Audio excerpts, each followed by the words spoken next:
And so it continues.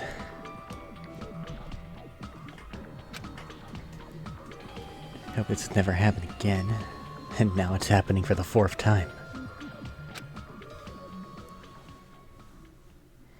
The curtain to the 4th class trial was about to open. Nekomaru Nidai, the ultimate team manager. He was more passionate, daring, and honest than anyone I'd ever met. Truly, he was more man than any of us. He sacrificed his body to protect Akane, and his appearance changed drastically because of that. But he still tried to live earnestly. And just when I finally got used to his new form, Nekomaru's killer is one of us. Killing someone because it's the only way to survive is no excuse. I won't let this be excused. It's kind of an excuse. As a matter of fact, it's kind of an okay one as far as that goes. I won't forgive this. The person who betrayed Nekomaru betrayed their friends. I won't forgive them. In fairness, we were all about to starve to death. And so, this life-threatening trial, billowing with hope and despair, has begun. Would you like to save? Nah, I'm fine. I don't think I've gained any new skills.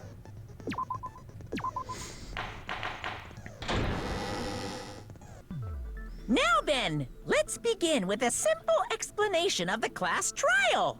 During the class trial, you will present your arguments for who the killer is and vote for who done it. If you vote correctly, then only the blackened will receive punishment. I'll punish everyone besides the blackened, and that person will earn the right to leave this island. I'm sure you guys are starving by now, but let's get revved up and raring to go! Whoever survives will be treated to a fancy lunch. Guess what? Rabbit curry is on the menu! Huh? I'm not the main ingredient, right? I'm here today because Coach Nekomaru risked his life to protect me. I'm gonna be the one who avenges him. I'll definitely find out who the killer is. Oh, she'll try. She will honestly try. I'm definitely not tempted by curry. Got it? Right. Akane! You seem to have an impressive amount of drool flowing from your mouth. Hey, why don't we try going over the incident? We weren't able to leave Strawberry House, so I want to make sure we get a detailed understanding. I discovered Nekomaru's body a little before 7 a.m. I headed over to Grape Tower from Monokuma Taichi and found the body there. Hajime and Chiaki were also with me. Hajime was with Miss Sonia and Chiaki that early in the morning? Gotta try harder, dude. I am making you look bad. Don't tell me you three were together since last night! Imbecile! I am not some woman with flexible legs. Of course you're not. You're much classier than that. With legs like those, I could probably do the splits real easy. We just happened to run into each other on the first floor of Grape House and went to the tower together. And then, the three of us discovered Nekomaru's body. The body discovery announcement was made soon after. Akane heard that and rushed over. We heard the body discovery announcement too, from Strawberry House, obviously. As I recall, we found out the elevator was out of order, which left us stuck. So we decided to go to the tower for the time being and headed for Strawberry Hall. But someone even broke Strawberry Hall's door button. We couldn't go anywhere because of that. Thinking we should at least find some method to communicate, we set our sights on the lounge telephone. Forget these boring intros. Let's talk about the killer. Anyway, it's definitely someone from Strawberry House. What do you mean, definitely? There's no way a chick would kill someone so cruelly. So it must be one of you Strawberry House dudes. One of you better hurry up and confess, or I'll break all of you in half! You're the cruelest one here! Now. Enough with the lovers' quarrel. We need to think about this seriously. We don't have the luxury of discussing irrelevant things, The incident this time has many questions. The incident notwithstanding, I also have many questions. Then let's start with something even Miss Sonia can understand. The weapon. Okay, dude, if you're trying to constantly get with the person, maybe don't belittle them. Well, the weapon is obvious, right? What the heck, you guys? The weapon! You could totally tell just by looking. The pillar? Tell the weapon is just by looking. It wouldn't be much of a mystery if that were true. The only thing in the crime scene that looked like a weapon was probably...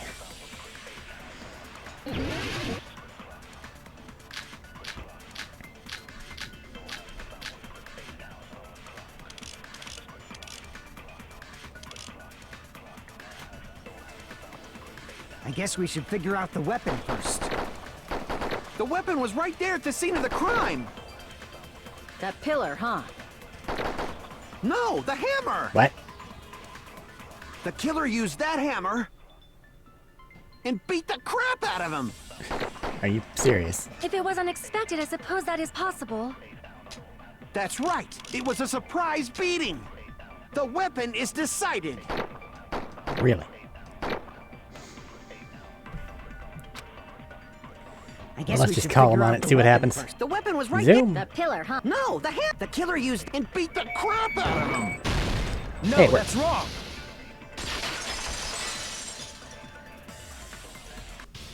No, I can't accept that that hammer was the murder weapon. Why not? Why can't you accept it? A lot of oil was flowing from Nekomaru's body. Just like human blood, right? If the hammer was used to beat Nekomaru, you'd expect some oil to be on it at least. But that hammer was clean. So that's why you can't accept that it's the murder weapon. Well, yeah, but the killer might have wiped off the oil later. Why? Well, obviously, to make the hammer look like it's not the murder weapon. Why? Then why bother cleaning the oil? If they didn't want it to look suspicious, they would have discarded the hammer. You're pretty insightful, baby gangsta. Baby gangsta? Me? Just so y'all know, I was trying to test you guys. Right. I thought, maybe you guys mistook the hammer for the weapon or something. It seems that was a waste of time. Then what was the real weapon used to murder Nekomaru? That's the problem. There wasn't anything else at the crime scene that looked like a potential weapon. What? Then, how about we look at it from a different angle? If it doesn't have oil on it, it's not the weapon. So whatever has oil on it must be the weapon, right? The actual weapon has oil on it, but it's something at the crime scene that had it.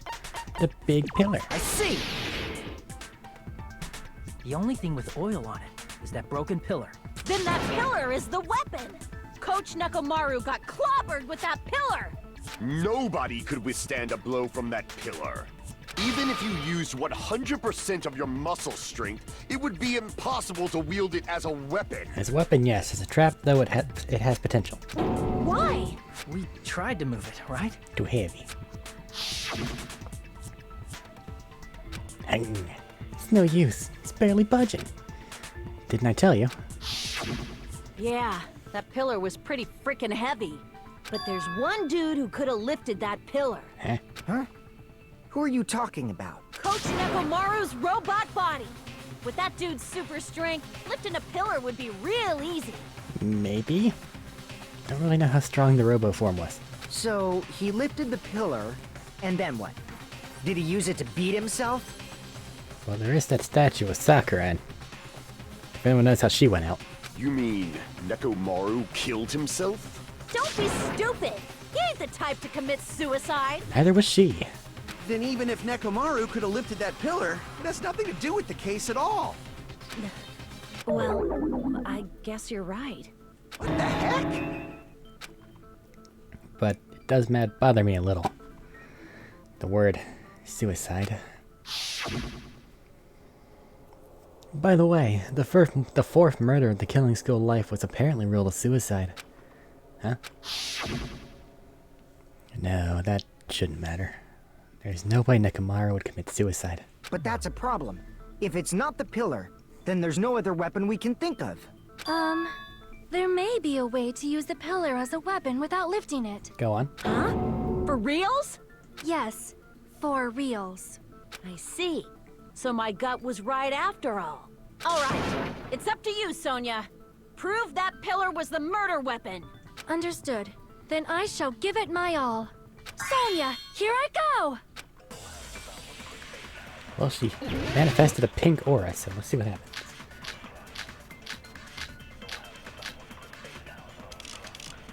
Tipped over, fragments of it, doorknob wire. We'll see.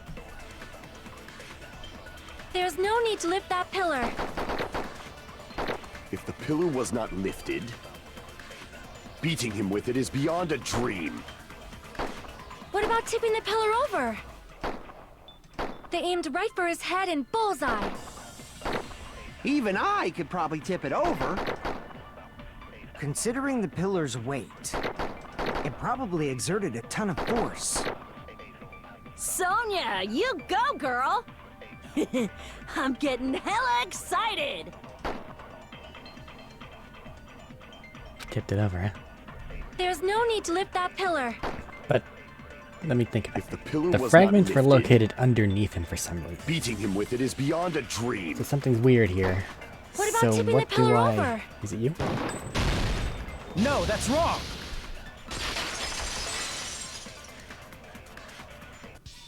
If Nekomaru was crushed by the pillar, then there should have been fragments on top of his body.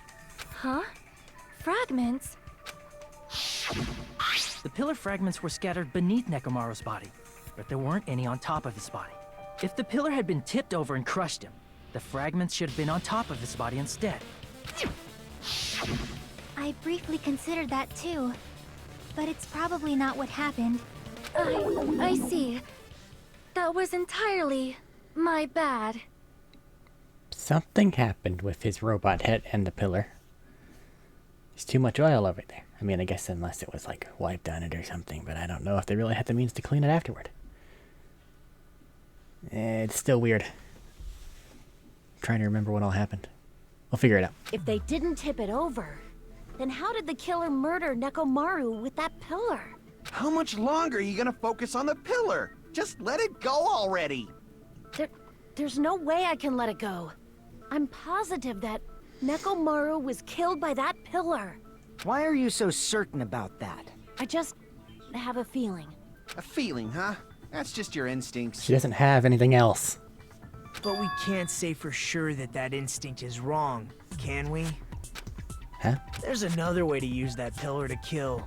You guys just haven't noticed it. Is that true? Then I shall ask you, what way is that? You guys, same as usual. And you are sometimes maddeningly unhelpful. You're unable to clear a path to the future with your own powers, so you just stand there and falter. What a waste of talent. And you all intend to fight the Future Foundation? You make me laugh. What did you say? Regardless, it's not like I want to die with the rest of you. So I guess I should lend a hand. Hey, Nagito. What the hell happened to you? How come you're not talking like a lunatic anymore? I've learned a valuable lesson. Ignorance is by far the greatest shame. Huh? What do you mean? Who cares? Just tell us how the pillar was used to kill. Actually, no. What are you talking about, Nagito? Well, first of all, the pillar itself is not enough. But when combined with a specific item, there's a way it could be possible. Oh? A specific item? Of course, the ultimate weapon. Knowledge. Ultimate weapon? Isn't that the thing you get when you clear the final dead room? So, Nagito knows what the ultimate weapon is? Of course I know. But I'm pretty sure everyone else has seen it, you know? Huh? We've seen it? That's right. You've seen it clearly. Enlighten me. Because I, the one who has claimed dominion over evil, am the ultimate weapon. Sometimes I regret the words I say. I am he who cuts the insolent catalyst which flows out from the chaos with the sword of victory. It's only fitting that I deserve to be called the ultimate weapon. No, you are far greater than the ultimate weapon, since you wield your 4 dark devas of destruction. Okay, we are in a courtroom. Someone after this is going to die, or all of us are going to die. There is a better time to flirt, Sonia. I see. I don't know why, but I'm not liking this. It is because you are defeated. Soundly and completely, Kazuichi. Cut the bullshit and say it clearly. What is the ultimate weapon? In order to clarify that, we first need to solve the secret of the funhouse. Huh? The secret of the funhouse? You still don't realize it? Jeez, get it together. You're supposed to be the symbols of hope, aren't you? Hope, not the symbols of big brain. Ah, I forgot. Except for Hajime, of course. Except for Hajime? If we make it out of this, I'll explain it to you guys. Anyway, we must first clarify the secret of the funhouse, right? Then I think it must have something to do with the structure of the funhouse. Strawberry House leads to Strawberry Tower, and Grape House leads to Grape Tower. Uh-huh. But in actuality, they are both the same building, and both houses are linked to the central tower. That's what we think, yeah? It is undeniable that such a sweet building structure is the secret of the funhouse. Man, not only does that make perfect sense, but Miss Sonia's beautiful voice is just so soothing. Faux show! I shall leave this matter to your discretion. Sonia, something up? Whatever. Two houses are connected to the tower in the middle. I got to the first two, but I ended up finding proof that completely contradicts that.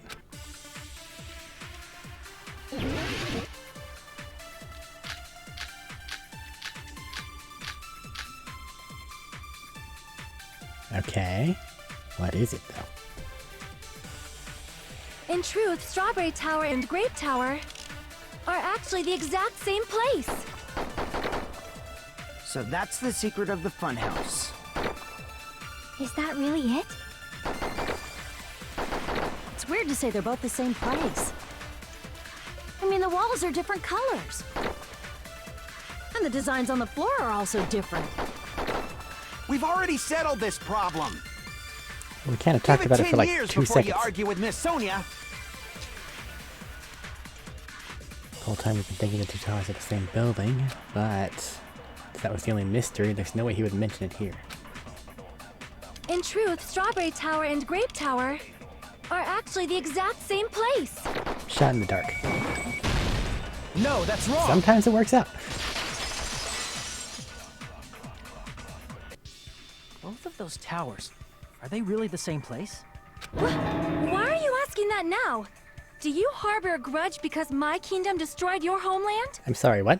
Hajime, I won't tolerate any sort of rebellion. Uh-huh. I mean, doesn't it seem strange? When we went to Grape Tower from Grape Hall, Nekomaru's body was in front of the door to Strawberry Hall. Uh-huh. But when we went to Strawberry Tower from Strawberry Hall, his body was in front of the door to Grape Hall. You're right, I forgot about that. It's probably some kind of trick, like the floor rotating 180 degrees or something. If it is, then see? That means it could have passed as the exact same place, right? If so, then what? Do you seriously think such a simple answer is the correct answer? Does that mean he's wrong? Oops, I guess I've said too much. Or you could say more. Help us, please, we're idiots. If the floor didn't rotate, then that means we need to think about the structure of the building again. Okay. Bow down.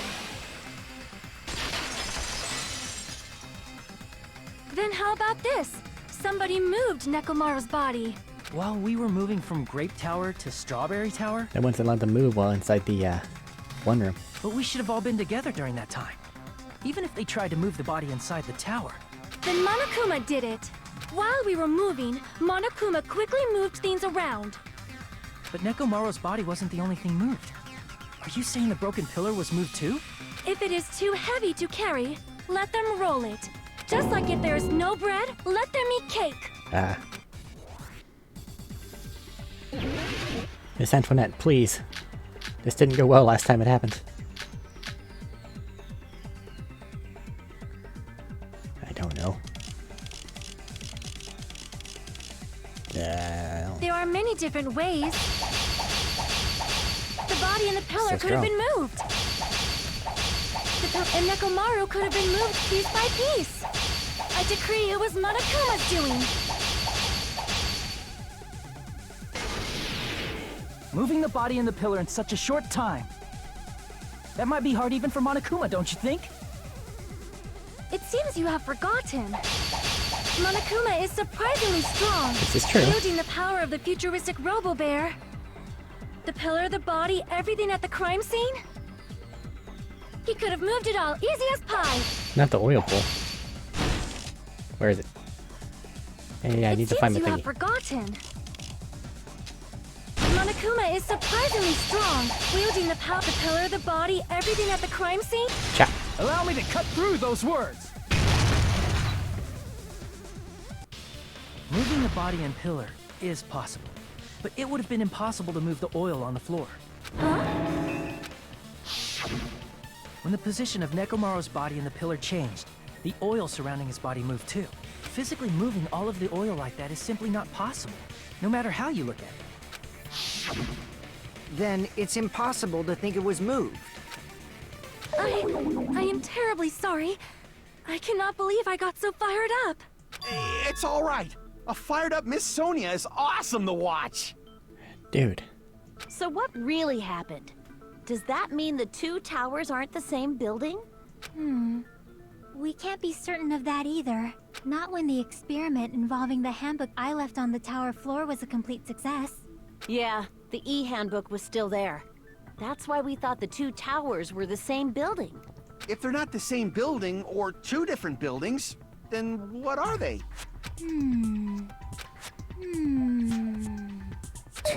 No idea, huh? Mystery ties into the secret of the funhouse. But we don't have enough clues to solve that mystery. Then, the only thing we can do is rely on the one person who has those clues. Hey, Nagito. Friend, do you want to be helpful? I thought it would come to this. I knew my turn was coming up. Fine. I'll tell you guys a big hint that can help you solve the secret of the funhouse. Thank you. Give us the answer, not a friggin' hint. But then it wouldn't mean anything. I need you guys to do this class trial properly. It's also important for me because it will help me determine something. Determined. Is he talking about the traitor? If so, why'd he say that all of a sudden? Did something happen to him? But how do we know your hint is any good? It's suspicious that you're the only one who knows it. I have a good reason for that. The reason I'm the only one who knows it is because I was the only one who performed the appropriate action. The appropriate action in order to learn the secret. So, the danger room thing, right? I see! You're talking about the final dead room, right? You cleared the life-threatening game there and found something, didn't you? That's right. The hint is what I saw after I cleared it. In the depths of the final dead room, there was a hidden room surrounded by concrete. With a mirror. And there, a small conspicuous window waited, all by itself.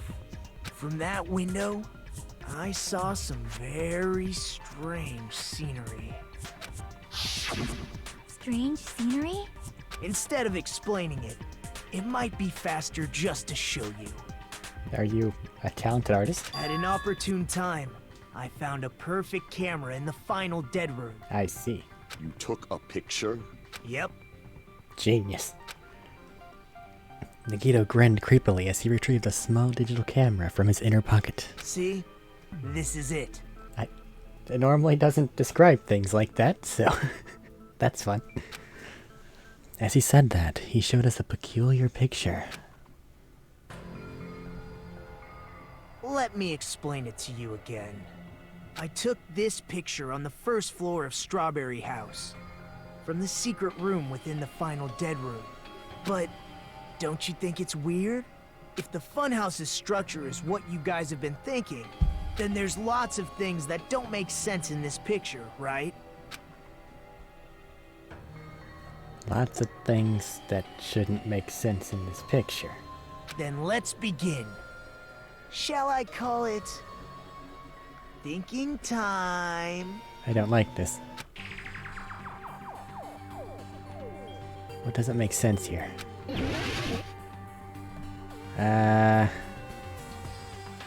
All of the trees. Here! You said this photo was taken from the hidden room inside the final dead room, right? If that's the case, then that means it should have been taken from the first floor of Strawberry House. Which is awfully high up. Yeah, it should have been. Then, this is definitely strange. This photo doesn't look like it was taken from the first floor. The angles suggest it was taken from higher up. I see.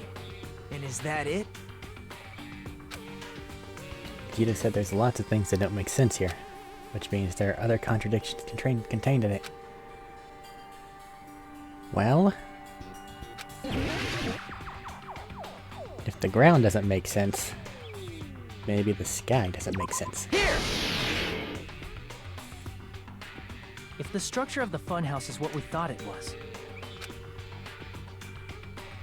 Grape House and Strawberry House should link to the tower in the middle, which means if you're viewing the tower from Strawberry House, you should see Grape House behind it. But in this photo, I don't see anything behind the tower. No shadow, no shape, no Grape House at all. So that. That's right. Good call. In summary, this is the truth contained in this photo. The first floor of Strawberry House is located in a high area, and Grape House is not behind the tower. It's not? Are you saying that Grape House is merely an illusion spell cast by Monokuma's cursed eye? Actually, it makes more sense for it to be, come on, brain, you know the words.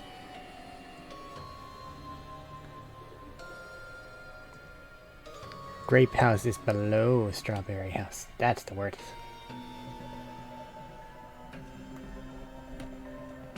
From this point on, do your own thinking.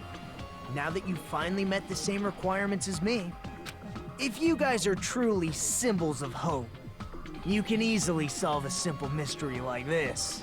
It might be possible for Hajime to solve it too, even though he's just a normal high school student. Despite the fact that you don't have a real talent, you already know about the other clue. The other clue? Is he talking about that one time? Why, hello there, Hajime. Nagito, why are you here? Because I showed up. Showed up? How'd you even come here? Maybe I teleported. You're referring to when you suddenly appeared on the second floor of Grape House, right? I'm asking you just to be safe. At the time, where do you think I came from? The top floor, right? Such sharp eyes. So you realized it already? Top floor. So the third floor? But the Monokuma archive should be the only room on the third floor of Grape House. What does it mean? Is that thing just now another hint to figuring out the mystery behind the funhouse's structure? The reason Nagito appeared from the third floor, using the photo he took, I might be able to find the answer if I just think about it. Alright, let's do this. So it sounds like both the houses are actually stacked on top of one another. Logic dive. Oh no! Flashy color warning. Shit's too bright. And it doesn't get any calmer. Alright. Discount Sonic, here we go.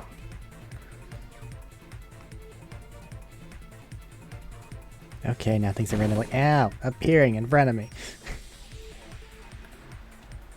I don't want to slow down, I want to get this done as quickly as possible. Do Strawberry House and Grape House both exist? Yes, obviously, we've been there.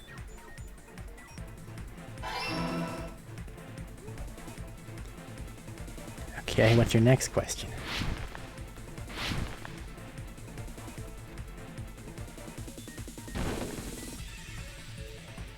I should slow down, but I don't want to.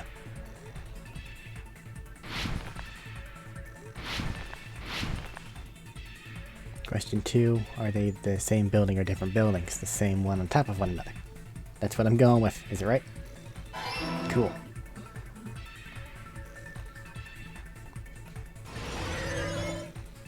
Ugh.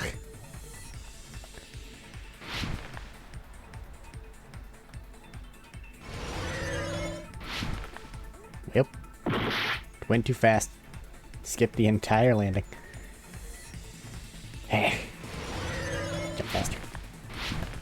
Nope. Okay, I'll slow down. Come on. Okay. There's a set speed I have to go, it seems. Damn it. Can I jump higher if I hold down the thing and just skip that one entirely? I'm gonna try it. Go! Nope. Alright. That's fine.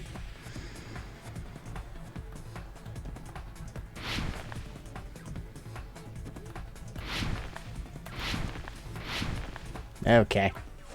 I hated that. Vertical positioning.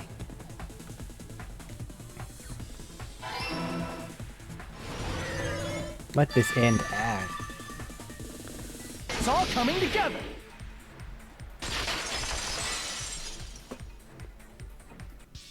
Got it. I know the secret of the funhouse. Then let me hear it. What kind of answer will you give, I wonder? In the picture Nagito took from Strawberry House, I didn't see Grape House at all. So where did Grape House go? There was only one possibility. It was in a position where it couldn't be seen from Strawberry House. Which means Strawberry House and Grape House are in the same building, but on different floors. Same building, different floors? Why are you freaking out so much, Gundam? I've never seen that sprite before. Then the two houses aren't two different 3-story buildings. They're actually one 6-story building? Impressive, huh? If you think about it like that, based on Nagito's picture, it's clear where Strawberry House is located. It's above it. I see! Because there's less of Strawberry House. On top of Grape House. That's where Strawberry House is located. Because of that, the photo taken from the first floor of Strawberry House was at a high angle. Altogether, this means the first floor of Strawberry House is also the 4th floor above Grape House. Oh, snap!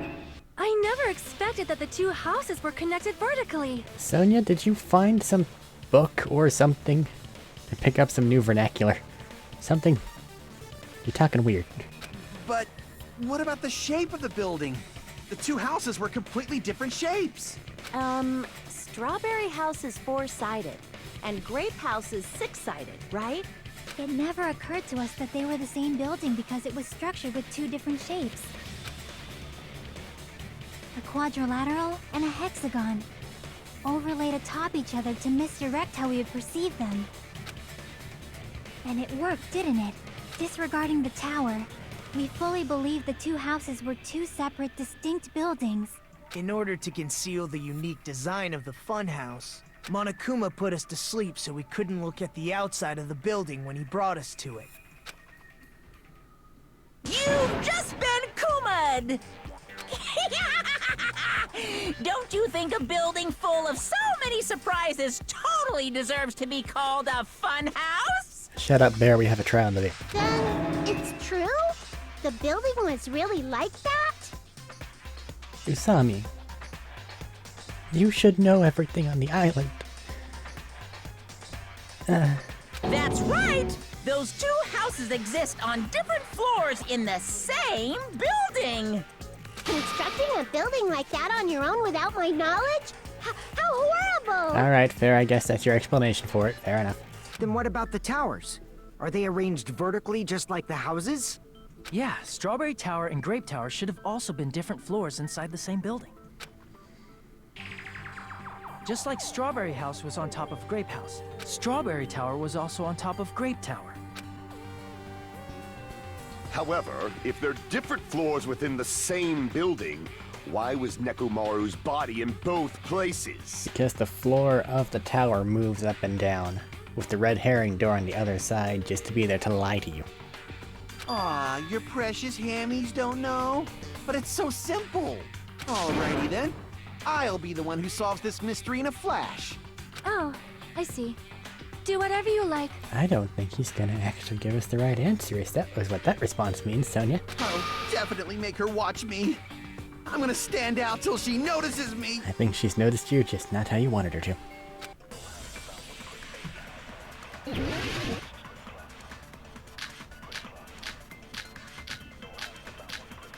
The tower feeling worked out last time. And it's vague enough to answer many things, I guess. I'm gonna solve this mystery in a flash. Do it. Oh, you're Hurry up, dumbass. One of the bodies in one of the towers was actually a dummy. Okay. You mean a fake body? Ow. Nekomaru died with a mechanical body. It should be possible to construct a dummy from spare parts. If you really wanted You're to. magnificent, Gundam! Sonia. No fair, you totally stole my spotlight. So which one was the fake body? Which one is real is the better Shut up, question. just pick one of them. Dummy of his body existed. Does that mean the killer prepared it? No one made a robot. We didn't have that time or resources.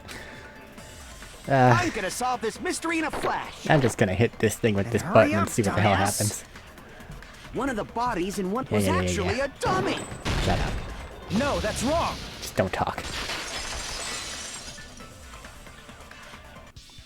Nekomaru's body wasn't a dummy. That can be proven by Kazuichi's account. Me? Remember? When we moved from Grape Tower to Strawberry Tower, we thought the body had moved. And that's when you said, Not just that. The parts I carefully arranged when I disassembled the body all moved too. right up until that moment, you were disassembling Nekomaru's body at Grape Tower, right? The killer couldn't have known how you'd take apart his body, so they couldn't have built a dummy. Unless Kazuichi was the one who built the dummy, then it would be a different story. Technically. Miss Sonia, that's a pretty harsh joke. You are joking, right? It's alright. Kazuichi is not the killer. If he was, he wouldn't have fixed the elevator or the button in Strawberry Hall. Good logic. It'd be much more convenient for the killer if it stayed broken. I see. That is disappointing. I'm even more disappointed. Surprising. However, even if Nekomaru's body wasn't a dummy, it's meaningless if we don't have the important answer. The reason Nekomaru's body was in both towers, even though it was supposed to be on different floors. The tower floor moves. It's a big Maybe elevator. it was simply moved? The body moved to a different floor? You can't think of a device like that? A device that moves things to different floors in the same building? A device like that. A device to transport things to different floors in the same building? I feel like I've seen that before. Alright, let's do this. Oh god, not the gambit. Well, I'm kind of banking on elevator. So. Awesome. Let's store you here. How the hell do I spell elevator? Elevator. Seems right.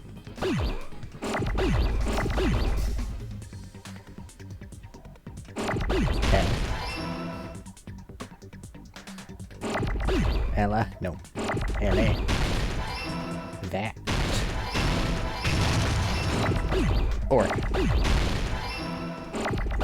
Fun with letters.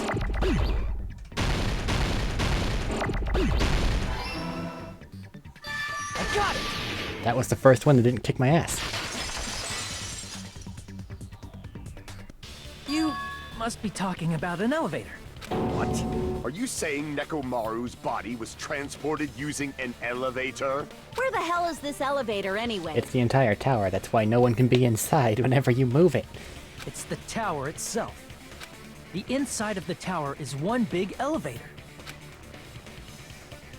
Which means the tower was designed so that the whole room goes up and down like an elevator.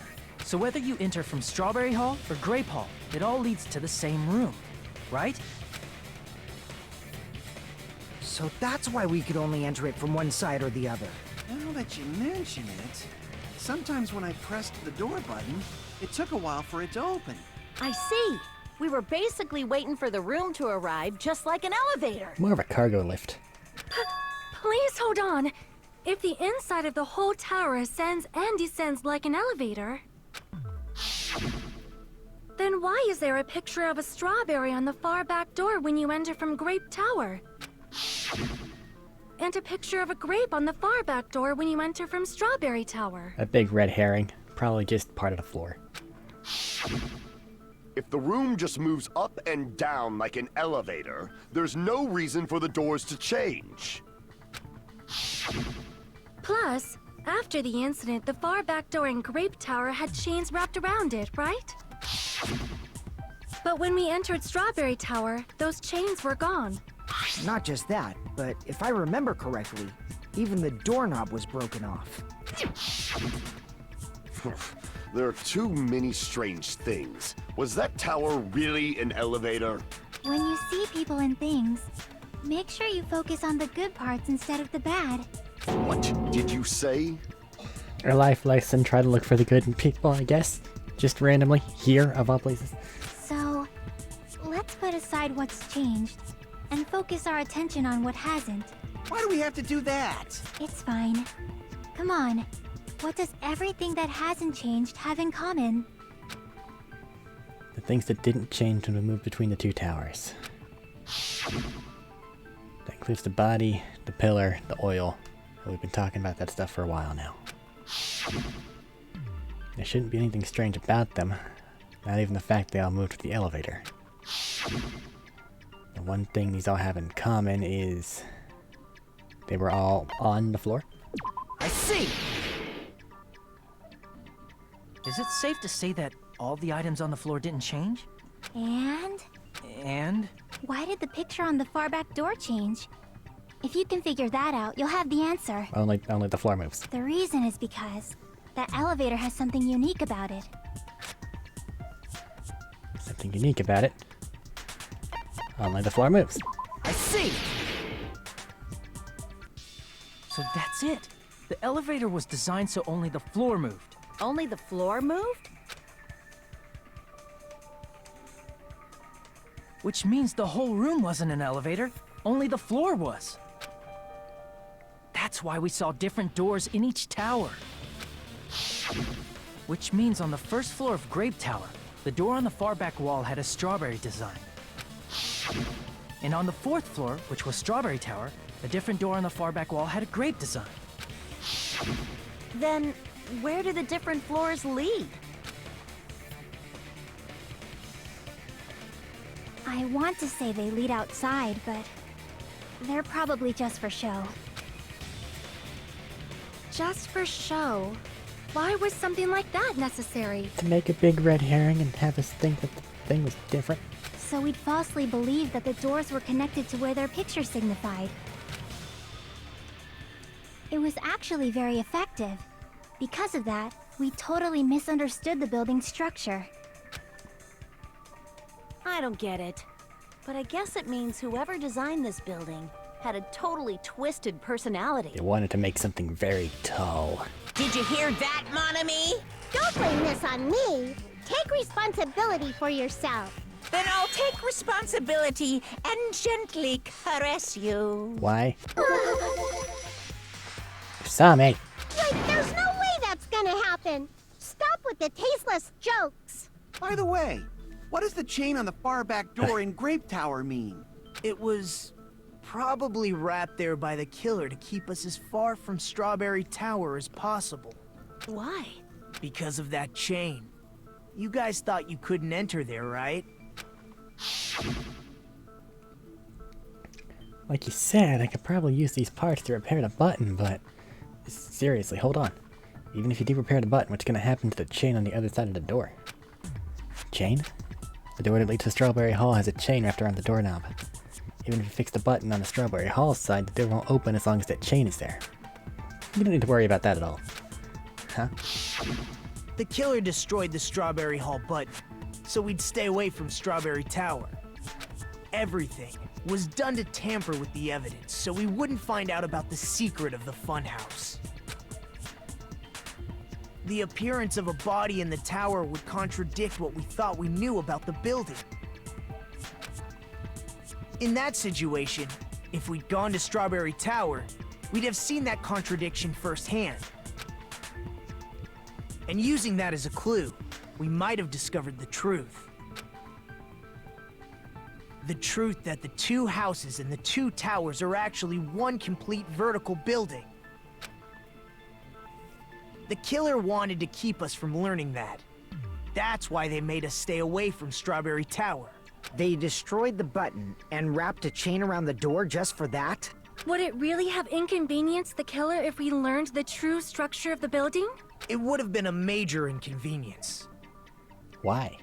After all, this funhouse is strongly connected to the ultimate weapon that killed Nekomaru. Hold on. You're progressing much too quickly. There's still a contradiction concerning the building structure. What a pain. It's fine already. Gundam, please proceed. You said earlier that Strawberry House and Grape House are connected vertically, right? Uh-huh. If so, how does the contact elevator supposedly transport us from one house to the other? I see. Now that you mention it, I completely forgot about that matter. If that elevator moves vertically, then when your back is facing the elevator, both towers should be on the same side. The compass that Nagito gave to Kazuichi, it rotated 180 degrees. So, no, you get turned around. But does this reflect reality? Inside Grape House, Grape Hall is on your right when your back is to the elevator. And inside Strawberry House, Strawberry Hall is on your left when your back is to the elevator. Which means the houses are on exact opposite sides of the tower. Answer me, fiend! What does this mean? It means elevator go spin spin. What does this mean? Elevator go spin spin. What does this mean? Elevator spin. If the two houses are connected vertically, the position of the tower should be the same in both houses. But in fact, when my back was facing the elevator in Grape House, the tower was on my right. And when my back was facing the elevator in Strawberry House, the tower was on my left. How can I break through this contradiction?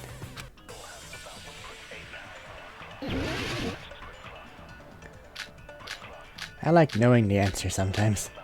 Kazuichi's account.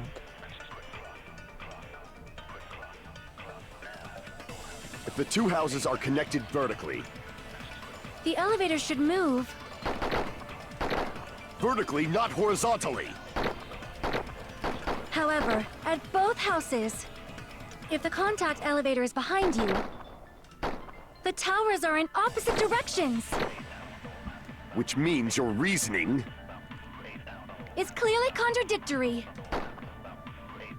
What's with this iron curtain of teamwork? They have developed a bond. Gundam and Sonya have matching arguments. Sounds like it makes sense, but is that really correct? If the two houses are connected The elevator should move. vertically, not horizontally. No, that's wrong!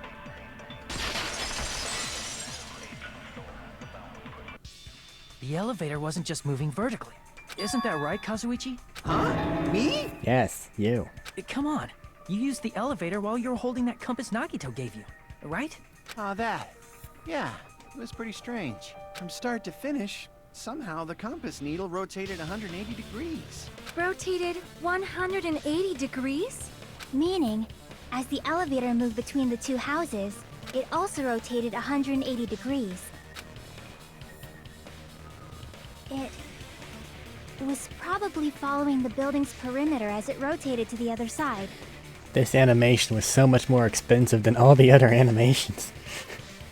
Which means the exit would be on the opposite side once you arrived at the other house, right?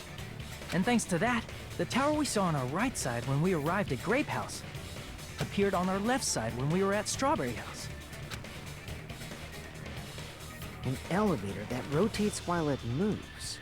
Is that even possible? It's like something from an amusement park. We are in an amusement park. Well, a funhouse is an amusement park attraction, you know. And since the building doesn't really need to be structurally practical, it makes for some splendid fun! That's not splendid at all.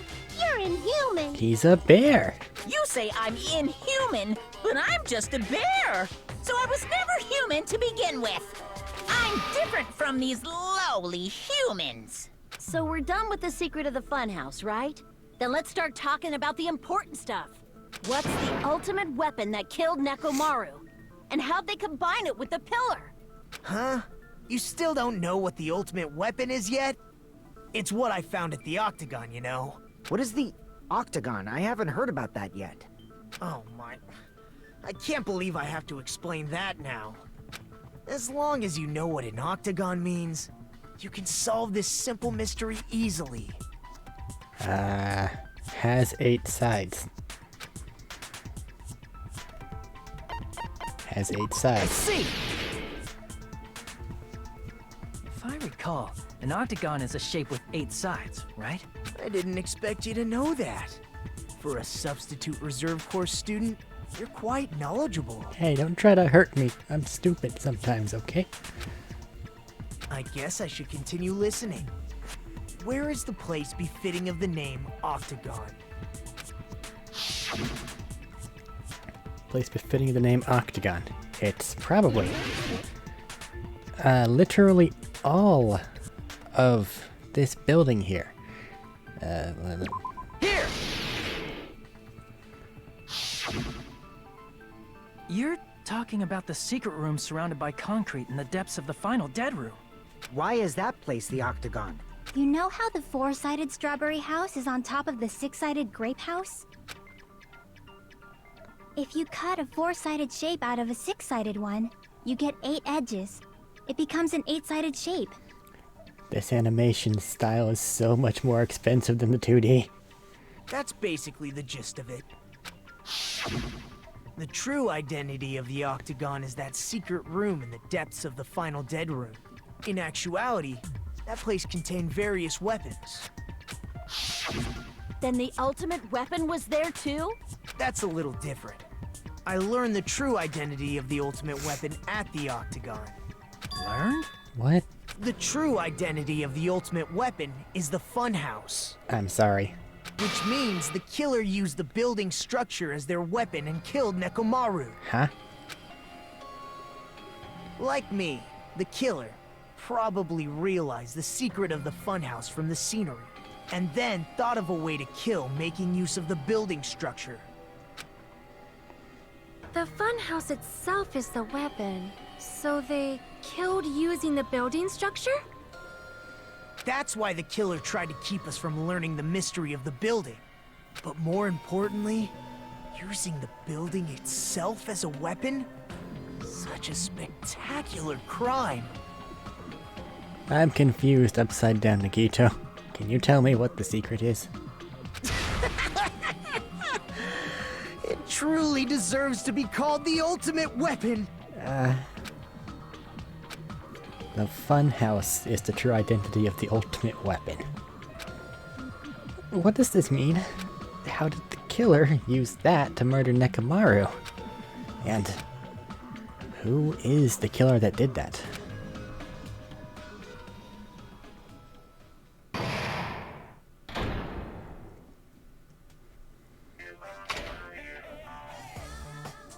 Hiya! Why, hello there! I thought of a new bad word to call Monami. I can already tell I won't be pleased by this. And then let me say it right away. I'm already used to insult and slander. There's no way I'll get hurt by a mere word.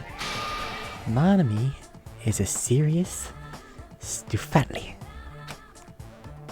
That's much more straightforward than I expected. Stufatli, huh? That's not it. That's not it at all. Stupid, fat, and ugly. The perfect jet stream attack incorporating all 3 of these words would be... Ta-da! Stufatli. There's a fat hidden in there? It's right in the center. Okay, everyone, all together now! Monami is a serious Stufatli!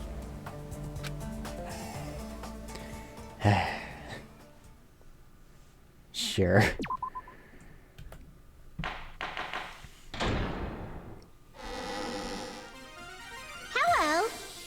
your day as well.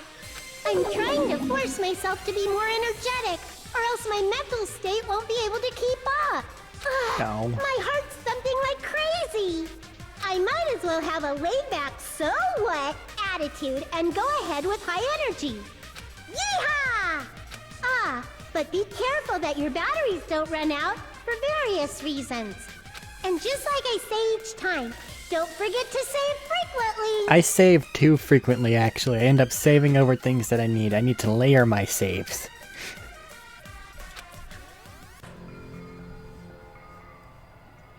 I never expected the funhouse itself to be the ultimate weapon. Chiaki, can you enlighten me? I really don't understand. Oh well, let's just press on ahead. Okay, cool. Is it really alright to accept a situation so easily? I mean, that's not what's important. The thing that's really important is the killer who used the building structure. Like, who's Mekomaru's murderer? But is it really okay to believe the building is the weapon? Nagito said it, you know. There's no way I'd lie at such an important moment. I don't want to die either. What happened to the bastard who kept saying how much they didn't mind dying? He's right. There was a time when I thought I could become a stepping stone for your hopes, but I will sincerely retract that remark. Holy shit. Are you gonna come into your own self? Let's do this, buddy. Retract? I'm disappointed too, you know. If this was a murder for the sake of hope, I'd happily sacrifice myself. Maybe not. You say such falsehoods, per usual. There is no such thing as murder for the sake of hope. Murder is simply murder. Forcibly sacrificing others for one's own desires. Even one as diabolical as I would avoid such actions. I see. It's fine. Let's just leave him alone and find out who killed Coach Nekomaru as fast as we can.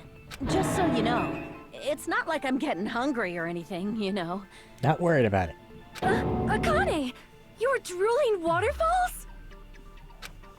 Nagito, as usual, I can't tell what he's thinking. I have no idea if he's serious or not. Anyway, if the killer used the building structure, why don't we think about how they used it? How they killed Nekomaru. It might be better if we clarify the cause of death first, don't you think? Nekomaru's cause of death, huh?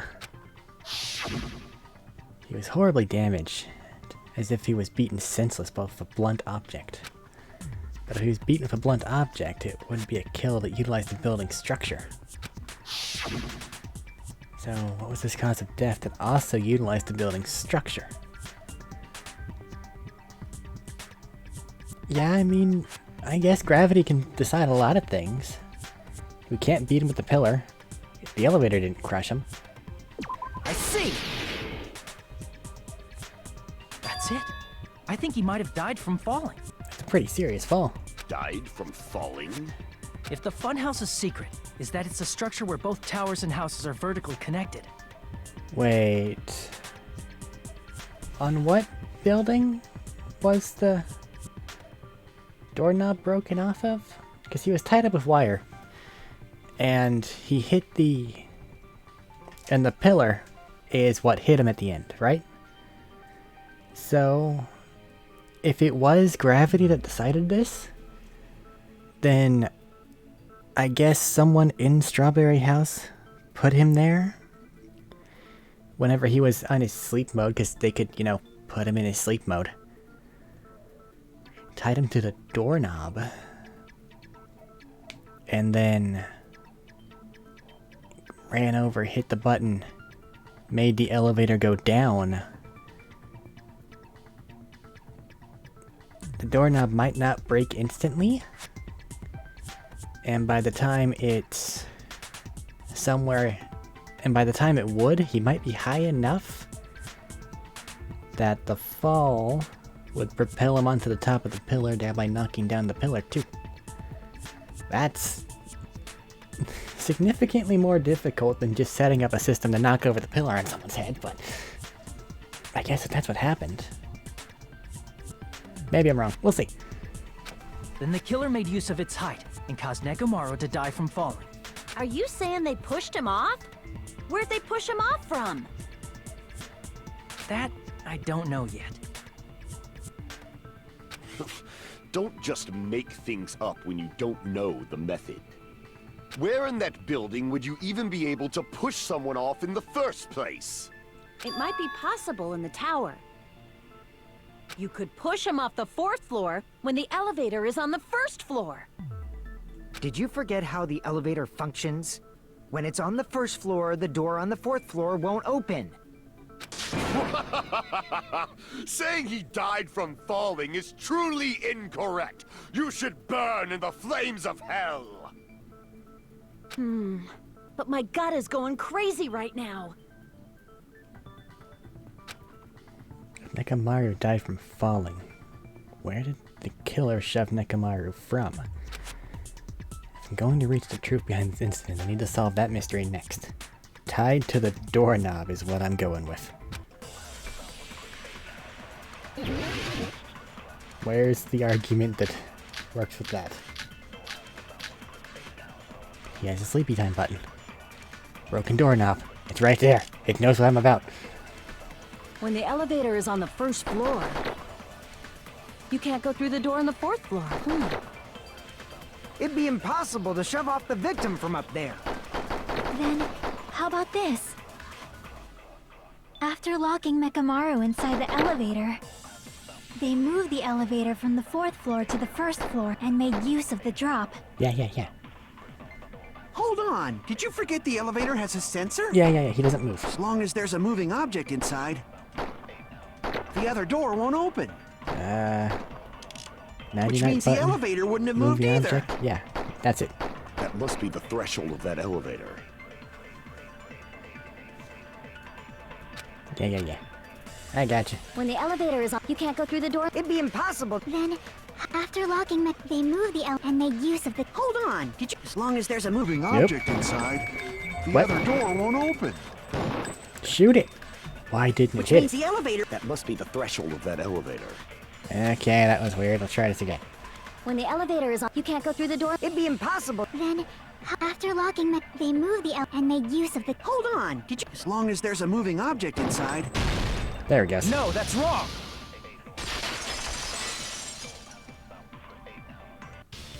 That sensor should only work if something is moving. If Nekomaru wasn't moving inside, the elevator sensor wouldn't have detected anything. Could it be his sleep mode? When Nekomaru's goodnight button is pressed, all of his functions shut down, and he enters sleep mode. If he's in sleep mode, the elevator sensor wouldn't have noticed him, right? I see. So that's how... However, even if they moved the elevator in that manner, Nekomaru would have just moved along with it. Not if he was tied up with wire to the doorknob. There would have been no drop for him to fall and die from, yes? That's what I was about to explain before Kazuichi interrupted me. Silence, pest! Hey.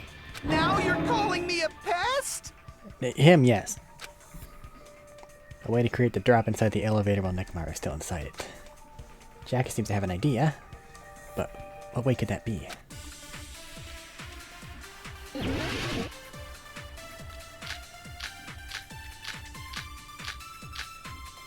Wire.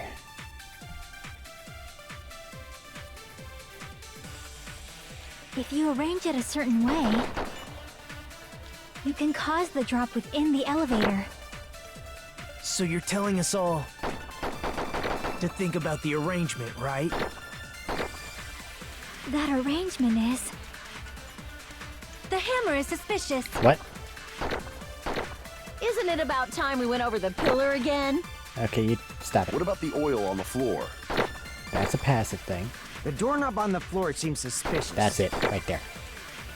How about we all shut up and listen to what Chiaki has to say? Silence, pest!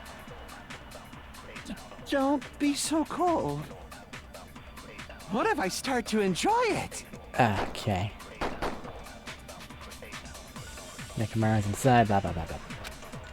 Zoom! If you arrange it as you can cause the drop. So you're telling to think about the arrangement. That arrangement. The hammer is suspicious. Isn't it about time? What about the oil on the floor? The doorknob on the floor seems suspicious. How? I agree with that.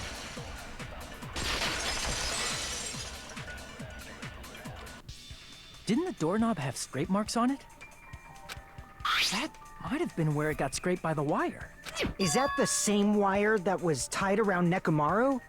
The tip of that wire was tied into a loop. If the elevator moved while that loop part hung from the doorknob...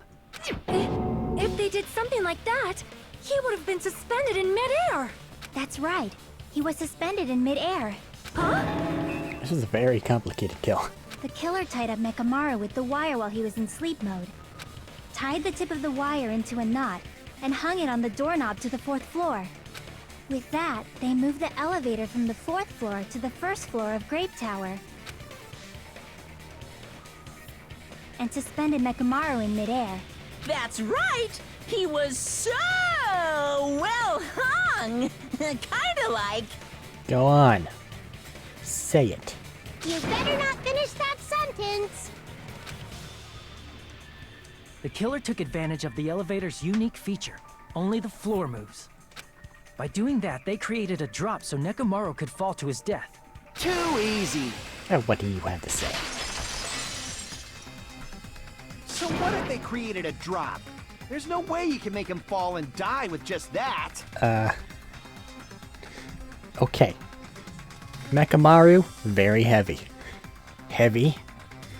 Plus, you know, the acceleration and velocity given by gravity. And, you know, thereby the momentum. Suddenly hitting a stopping point? That's a lot of force. Why? If Nekomaru is suspended in midair like that, then how do you get him to fall? Either waiting for the doorknob to break, or him to move. Because if he's suspended in midair, he won't die if he doesn't actually fall.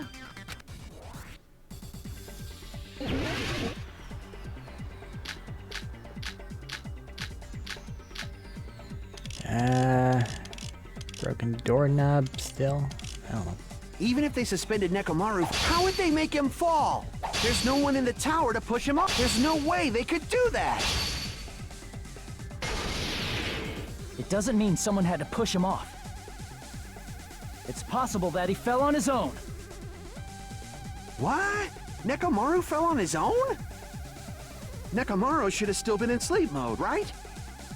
If he was sleeping, there's no way he could do that to himself. Now's the time if you want to take back that sleep mode, but in that case, you still won't be able to moving the elevator with Nekomaru in is just impossible. End of story. Hold on. I think I figured it out. Blah, blah, blah. What? Left you to sleep mode. Nekomaru fell on his own? Where did he go? Nekomaru should have still been in sleep mode, right? Nope. Oh, there it is. If he Hold was on, wait, go sleeping, back. there's no way he Ow. could do that to himself. Now's the time, but in that, you're still moving the elevator is just impossible. End of story. What? Nekomaru should have still been in sleep. Allow me to cut through those words! What do you think would happen if Nekomaru woke up while he was suspended upside down in midair? Panic. What are you saying? Like, how would he even wake up? He has an alarm inside his body. As long as it was armed, it would have deactivated his sleep mode. Which means the killer set the alarm before they suspended Nekomaru. If you woke up from an alarm and realized you were hanging upside down and had no clue why, if something like that happened to you, you would start panicking a lot, right? Instinctively, your body would start moving. Mekamaru probably did exactly that. And then, in order to make him fall from the force he was generating, the wire was hung on the tip of the doorknob so it would easily slip off. In actuality, the scrape marks caused by the wire were near the tip of the doorknob, right? But Nekomaru didn't fall because the wire came off, right? He fell because the entire doorknob came off. When Nekomaru awoke, he must have struggled much more than expected, which caused the doorknob to break off. Was that unexpected for the killer too? Well, that's probably it. If they knew it'd leave behind evidence like that, they would have at least tried to do something to cover it up. Killer didn't expect the doorknob to come off. The reason that it even happened was because... In that case, I shall use my full power. Whoa! With a fierce roar, Nekomaru put all his power into grabbing the doorknob with both hands. But... Clatter, clatter. Not yet. Here it comes, the incredible strength of 1,000,000 horsepower. Growl! Wait, isn't it creaking? If you break off the doorknob, we'll be stuck in here. If that's really what it was, then that's the clue Nekomaru left for us to find. I see. So that's how Nekomaru fell to his death. Do you finally understand now? Yeah. It appears it's just as Miss Sonia said. I'm just a pest. No, I'm not just a pest. I'm a total fucking pig. Don't be sad. Isn't that right, Miss Sonia? No, I believe you gave your all. Hey! Why aren't you teasing me anymore? This guy. He gets off on this.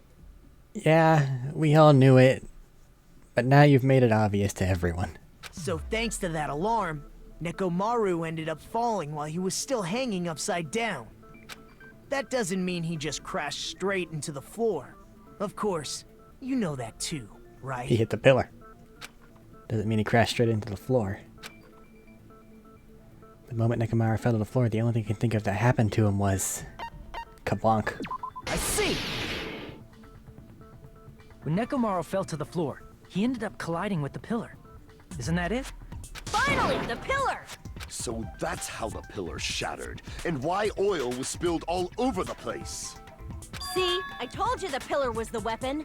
My gut was totally right. If it was anyone but the giant metal man, they probably would have just, you know, exploded. Well, the pillar was a bonus. It's not even clear if the killer intended that, or if it was just a coincidence.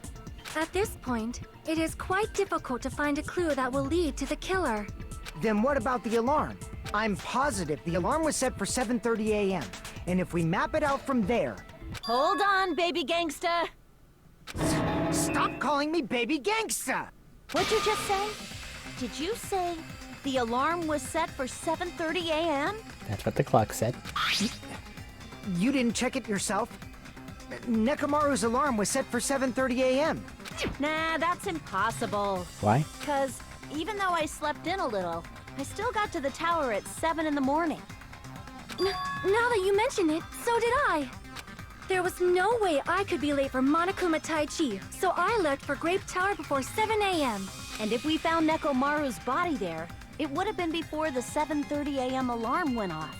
It appears yet another contradiction has been birthed. So yeah, I think I had a theory that someone fucked with the clocks because his radio clock was different than the alarm that went off. How were you able to discover Nekomaru died at 7:30 a.m. when you went to the tower at 7? That's what I want to know! Another mystery I don't understand. It's just one after another. Can't choke up at a time like this. Just a little more and I'll be able to reach the truth.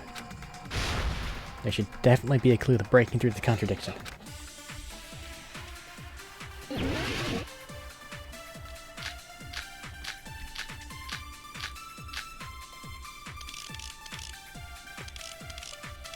Clock, clock, clock, clock, clock.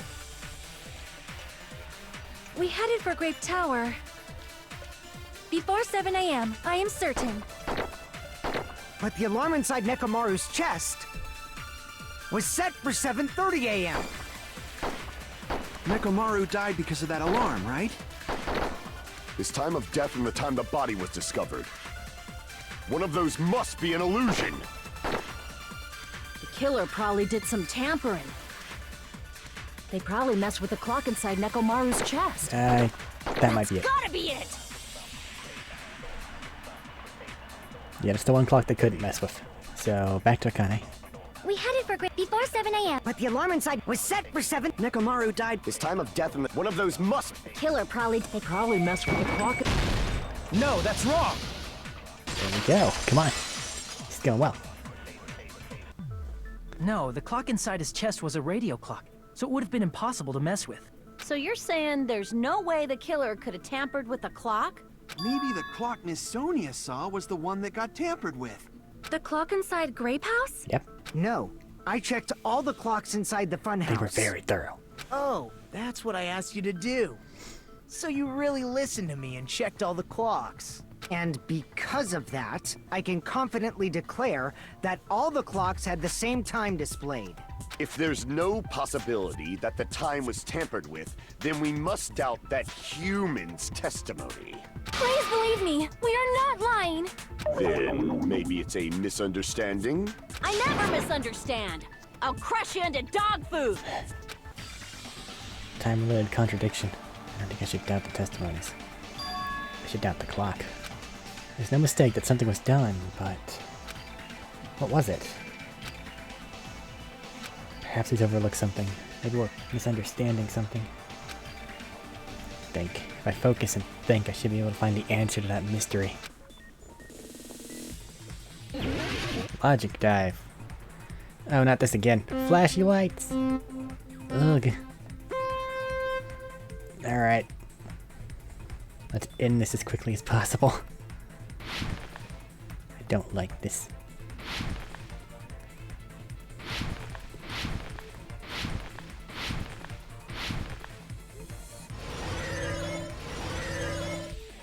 Question 1. What did Hajime and the others misunderstand? The time in the building.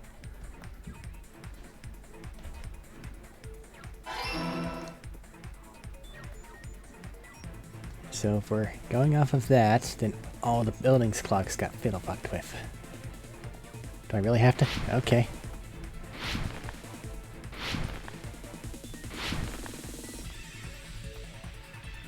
This could be enjoyable, but if the color palette was different.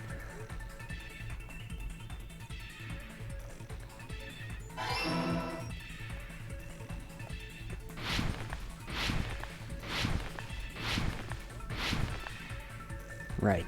Where do we go from here?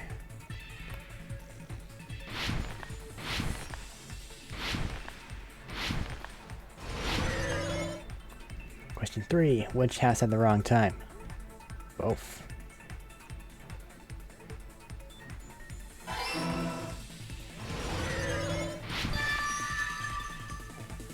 It's all coming together!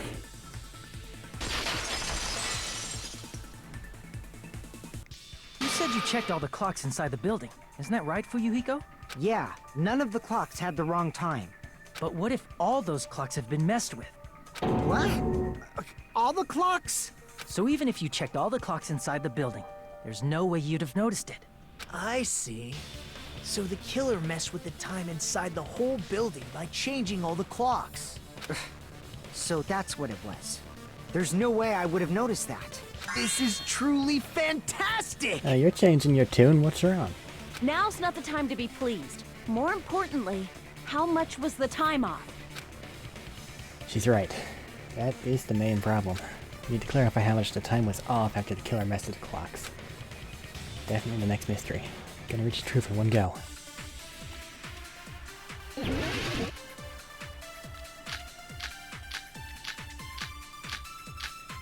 Clock's alarm tower. Akane talked about hearing something fall at a certain time. If the time in the building was all messed up, Don't remember what the other one was. then we can only rely on Nekomaru's radio clock. The time of death Uh-huh. was clearly 7:30 a.m. The problem is, what time would 7:30 be?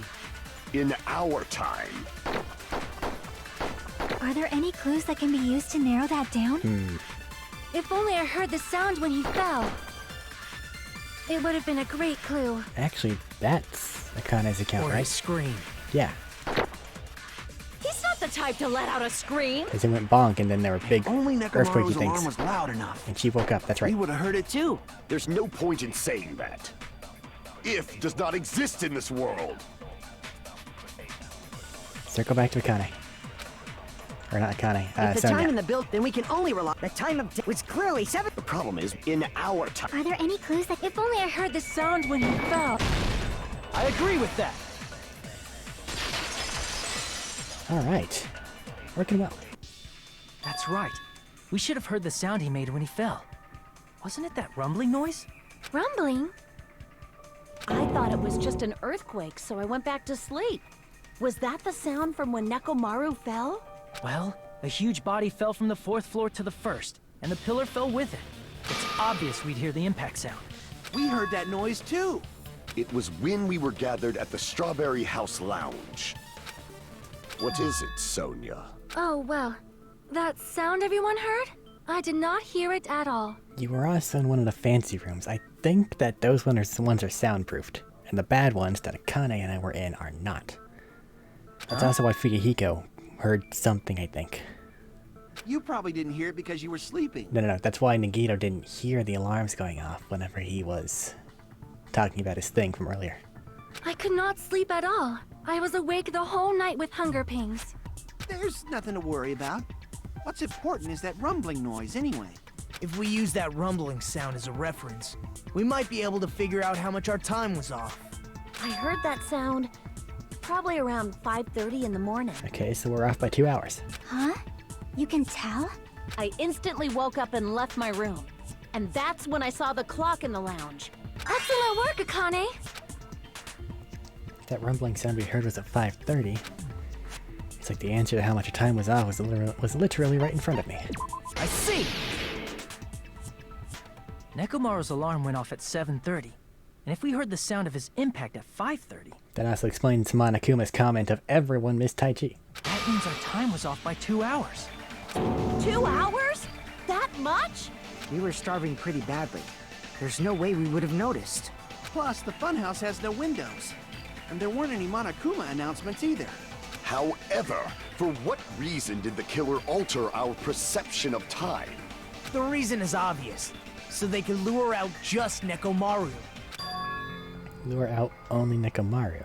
If you messed with the clocks and used a specific thing, you definitely get Nekomaru to the tower alone, right? From there, the killer's plan was a splendid success. That's all it means. Besides messing with the time, the killer also used a specific thing. If they were trying to lure only Nekomaru, then that specific thing would be... Monokuma Tai Chi. I see! That's it. The killer made use of the Monokuma Tai Chi activity in the morning. How did they use it? We were required to go to Great Tower every morning at 7 a.m. for that activity, right? But if they messed with all the clocks inside the building, what would that do to us? We wouldn't be able to attend on time, but that wouldn't affect Nekomaru. His radio clock had the exact time. That's right. In doing so, the killer was able to lure him to the tower by himself at the precise time. Then, when I witnessed Nekomaru early in the morning... If I recall, you witnessed Nekomaru around 5 a.m. And if that time was also 2 hours off, it should have been 7 a.m. Yeah, that's pretty much it. At that time, he was heading over to Monokuma Tai Chi, right on schedule. I see. Now that I think about it, I realize what Monokuma meant when he said those words. Too early! He didn't even ask you yet! Jeez, how outrageous. I honestly didn't expect everyone to ditch Monokuma Tai Chi. But it turned out like this after all, so I guess it can't be helped. When you said everyone, you were including us, right? We thought we came to the tower on time, but in truth, it was way past the meeting time. Ah, jeez! That's, well, how should I put it? What was it? You know, tripping over a foot, or something like that. Faux pas. Are you talking about tripping over someone else's fault? Huh? Wrong! Too bad! Liar! I'm right! That's not it! It's incorrect! That's definitely the correct answer. You always get so stubborn like this. Let's just ignore the peanut gallery. Now that we've found out how the killer lured Nekomaru, the number of suspects has drastically decreased. Huh? Hey, why would that decrease the number of suspects? Don't be a friggin' liar! You'll know I'm not lying when you listen to what Fuyuhiko's going to say next. Huh? What the hell do you mean? You witnessed Nekomaru going toward the tower. Did something else happen after that? Are you talking about that alarm? Alarm? A little while after I witnessed Nekomaru, The clock in the Strawberry House lounge started going off. Plus, it was just before that rumbling sound occurred. That's it. So that's what it is. If Nekomaru died when the rumble happened, then whoever doesn't have an alibi at the time is the prime suspect. Really? Was there anyone who didn't have an alibi at that time? I remember now. Everyone except Nagito was in there, but Nagito was in one of the special rooms. The sound was so loud I couldn't help bolting from my room. But there was one guy who never left the lounge. We were both on the same floor. It's pretty weird that bastard never came out of his guest room. Which means that person does not have an alibi for when Nekomaru fell? Who isn't? Who's the bastard? Toad doesn't have an alibi for that time, right?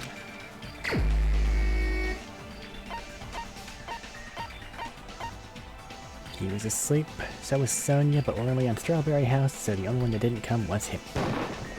You're the only one! The one who wasn't there. It's you, right, Nagito? That's right. Nagito wasn't there. It was just me, Gundam, and Fuyuhiko. You didn't come out, even though the alarm was going off like crazy. You weren't in your room, were you? If that's the case, where were you? Please, say something! If you don't hurry up and answer, I'm gonna suicide dive you! Don't do that. If I may be frank, even if I wanted to go to the lounge, I couldn't. You couldn't? What do you mean? It's merely the foolish talk of the weak. Not only did I not hear the alarm, I never even heard that rumbling sound. He couldn't? You're definitely fucking lying. However, that is also true for me. It is obvious that I did not hear the alarm in Strawberry House. But I did not hear the rumbling sound either. Is that not strange? I mean, everyone else heard it. To be honest, it's not just them. The same goes for me too. Huh? I was in a pretty deep sleep, so I thought that's why I couldn't hear it, but it wasn't that. I probably couldn't hear it at all. Couldn't hear it? What does that mean? You still don't know. Think about what the three of us who didn't hear a sound have in common, and I'm sure you'll figure it out. They're all in the fancy rooms. The only people that didn't hear it were Nagito, Sonia, and Chiaki. The secret is what these three have in common. Could this also be the secret that points to the killer? Oh no. That's not fancy. Up. Gal, nope.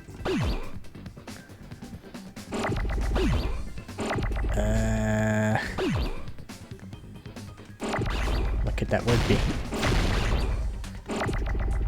Oh no.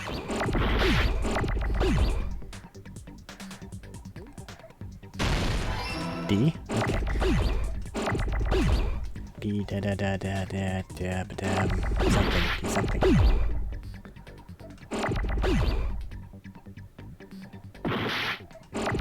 You don't randomly explode. DR? No. Do they? D? Okay, so... Yep, okay. Got the first word.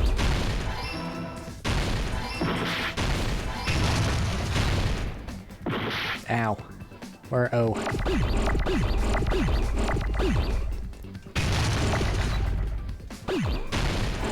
There you are.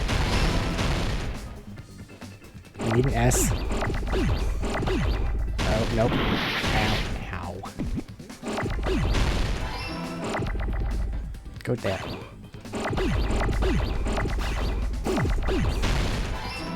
Ugh. I got it!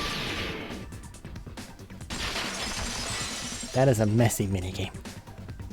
Nagito, Sonia, and Chiaki. The three of you were staying in deluxe rooms, right? If I recall, the deluxe rooms are... Guest rooms are divided up by quality grade. Deluxe room is soundproof. It does. Okay. Has excellent air insulation. The standard room may have so-so, but it's still pretty decent, and the crummy room has severe airflow and draft problems.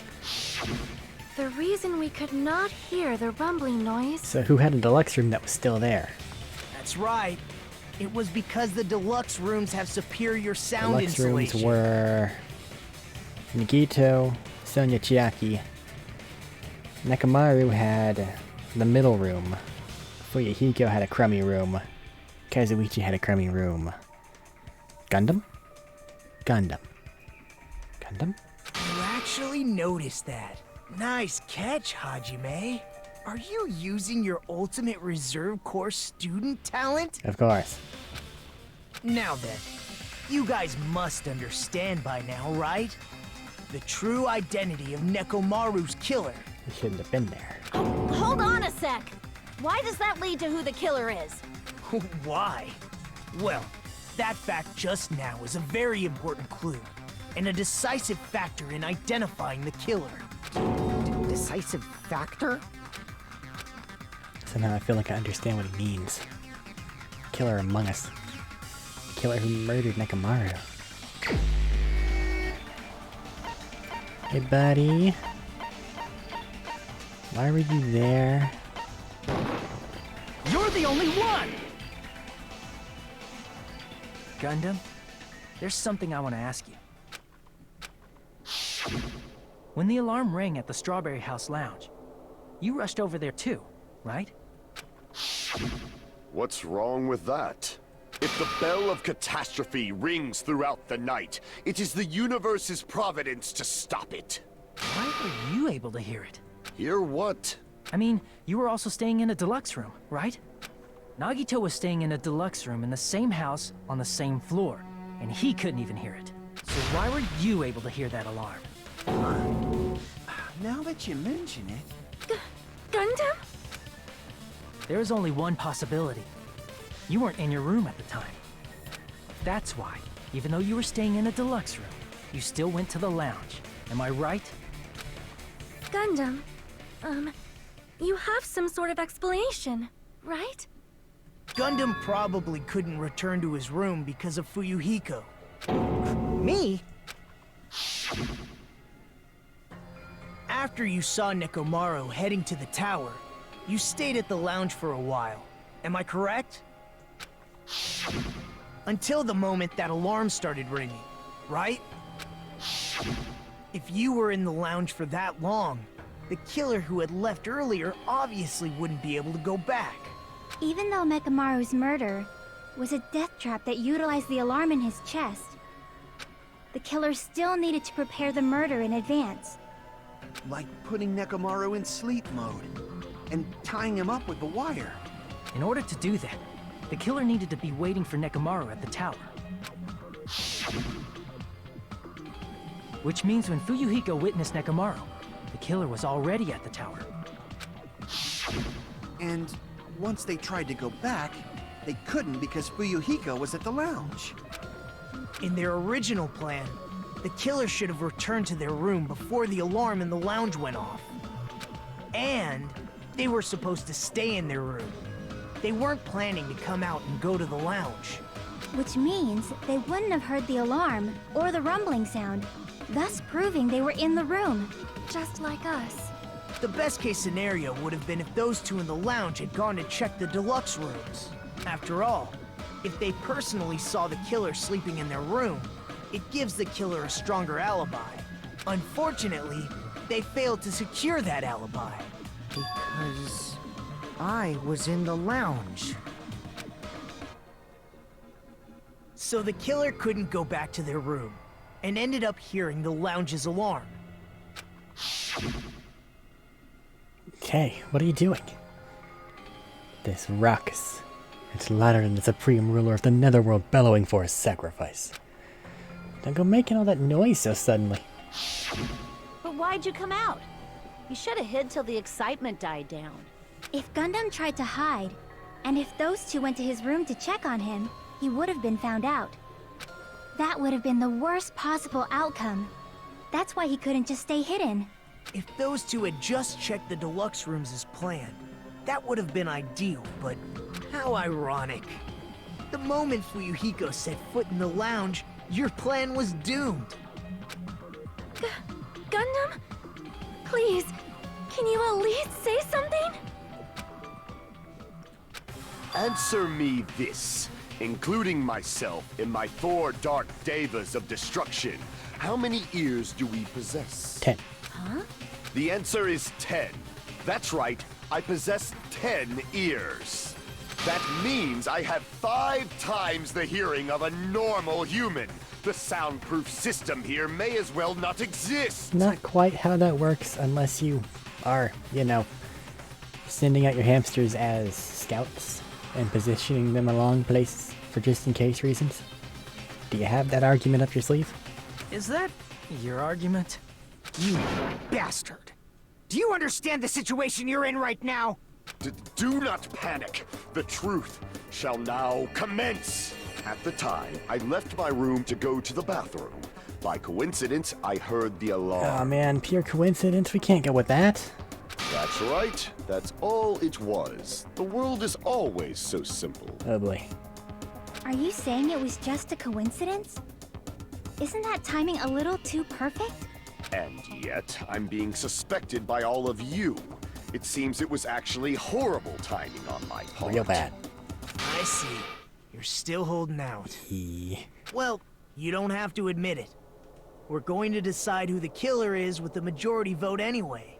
So, why don't we just go ahead and start voting? It's obvious that Gundam is the killer. Hold on a sec. You know, Hajime, this class trial, this killing, it's merely the opening act, you know. Oh? Hey! What do you mean the class trial is just the opening act? Perhaps I should say, it's just a farce. It is a farce, but what do you mean? Just a boring farce. So boring, so stressful. I'm so painfully bored that I might develop stomach ulcers. Seriously, let's just hurry up and finish this before I collapse from poor health. Nagito, something definitely happened to you, didn't it?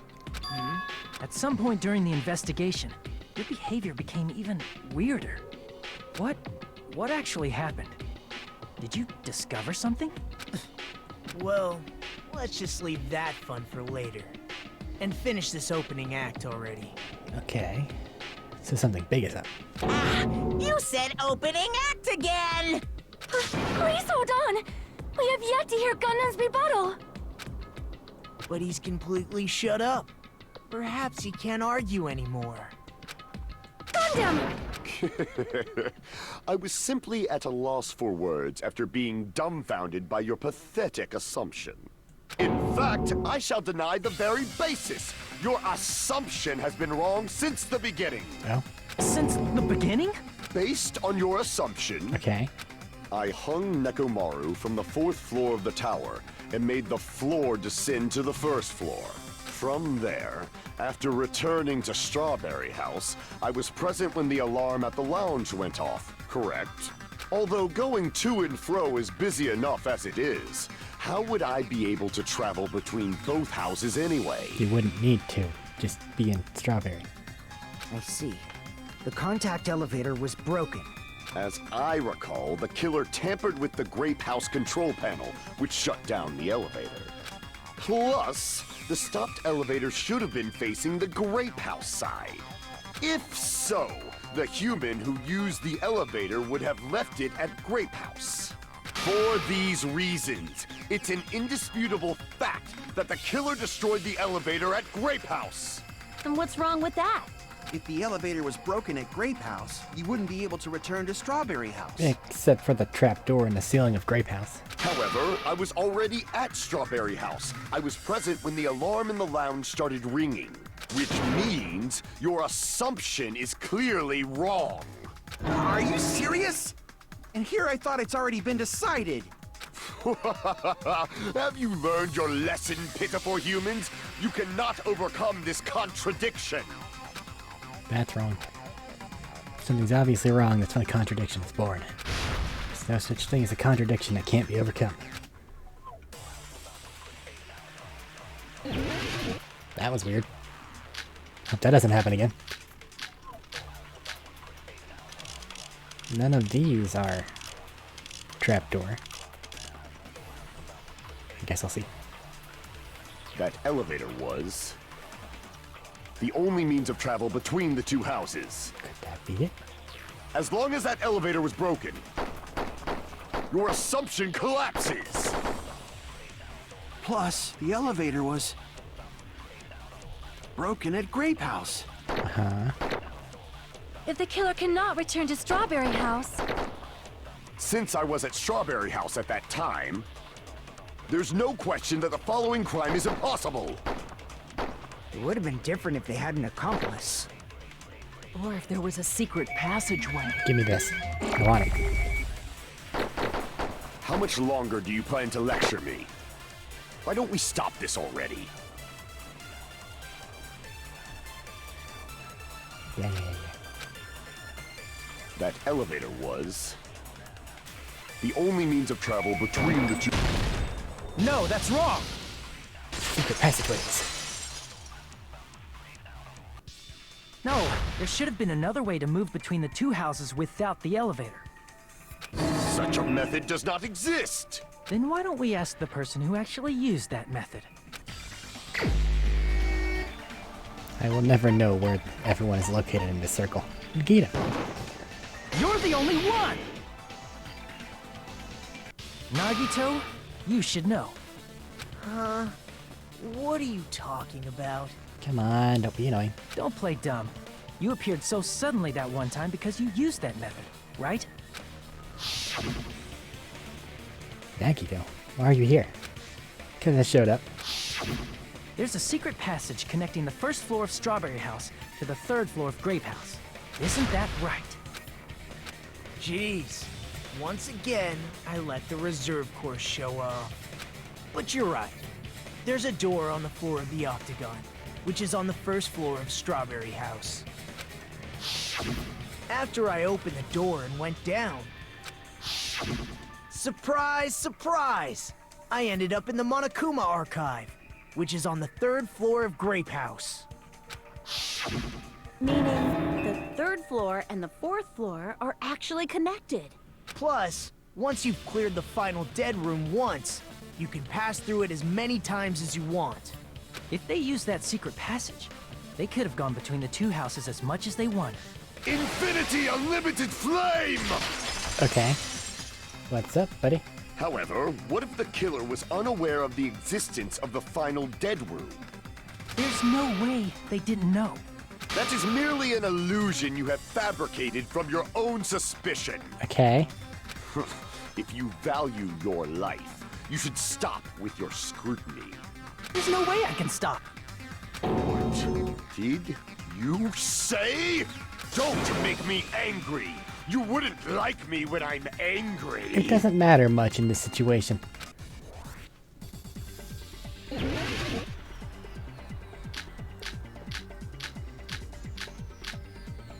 No idea. Even if the turbid box doesn't exist, you could travel through multiple planes, provided you use a spacious wormhole. However, how frail I say! Your decayed illusion. Shall I feed you to the progeny of vile deities? What? I already proved a secret passage exists. The secret passage was at the Octagon. Know the limits of your own reasoning. You say the killer went to the Octagon? Don't bark, you cur! If you don't at least pray to the key which dwells in the light! Try providing evidence the killer went to the Octagon. Know the limits of your own reasoning. Well. You say the killer went to the Octagon? Uh-huh. Don't bark, you cur! If you don't want to drown in the maelstrom of blind confusion, at least pray to the key which dwells in the light! Are any of these things you would only find in the Octagon? Honestly, it's probably the wire, right? Know the limits of your own reasoning. Nothing else. You say the killer went to the Octagon? Yeah, cool. Don't bark, you cur! If you don't want to drown in the maelstrom... Allow me to cut through those words! The wire used to string up Nekomaru's body, the hammer that looked like the weapon, and the chain on the door in the tower. Those are all the items that weren't in Funhouse. Where did the killer obtain them? The only place I can think of is the Octagon. There were various weapons and tools there. I'm pretty sure I saw stuff like wires, hammers, and chains too. Since those items were used in the crime, there's no doubt that the killer went to the Octagon. If that's the case, they obviously know about the secret passage too, right? It seems this is the end. Come on, now. Why did it have to be Gundam? Normally, we'd end up listening to Hajime lecture us with a very long summary of the case. Oh, we're still going to. But there's no reason to waste any more time on this opening act. Hey, what are you... First of all, by messing with all the clocks in the building, Gundam tried to lure only Nekomaru. The This is elevator fine. was probably broken by that point. Thanks to that, Nekomaru wasn't able to go to Grape Tower, which was supposed to be the meetup point. So he tried going over to Strawberry Tower, just like we did when we found out the elevator was broken. Well, it's obvious he'd attempt that. At that time, we didn't know the two towers were the exact same place. Also, the button in Strawberry This Hall is wasn't fine. broken, so he was easily able to enter Strawberry Tower. But surprise!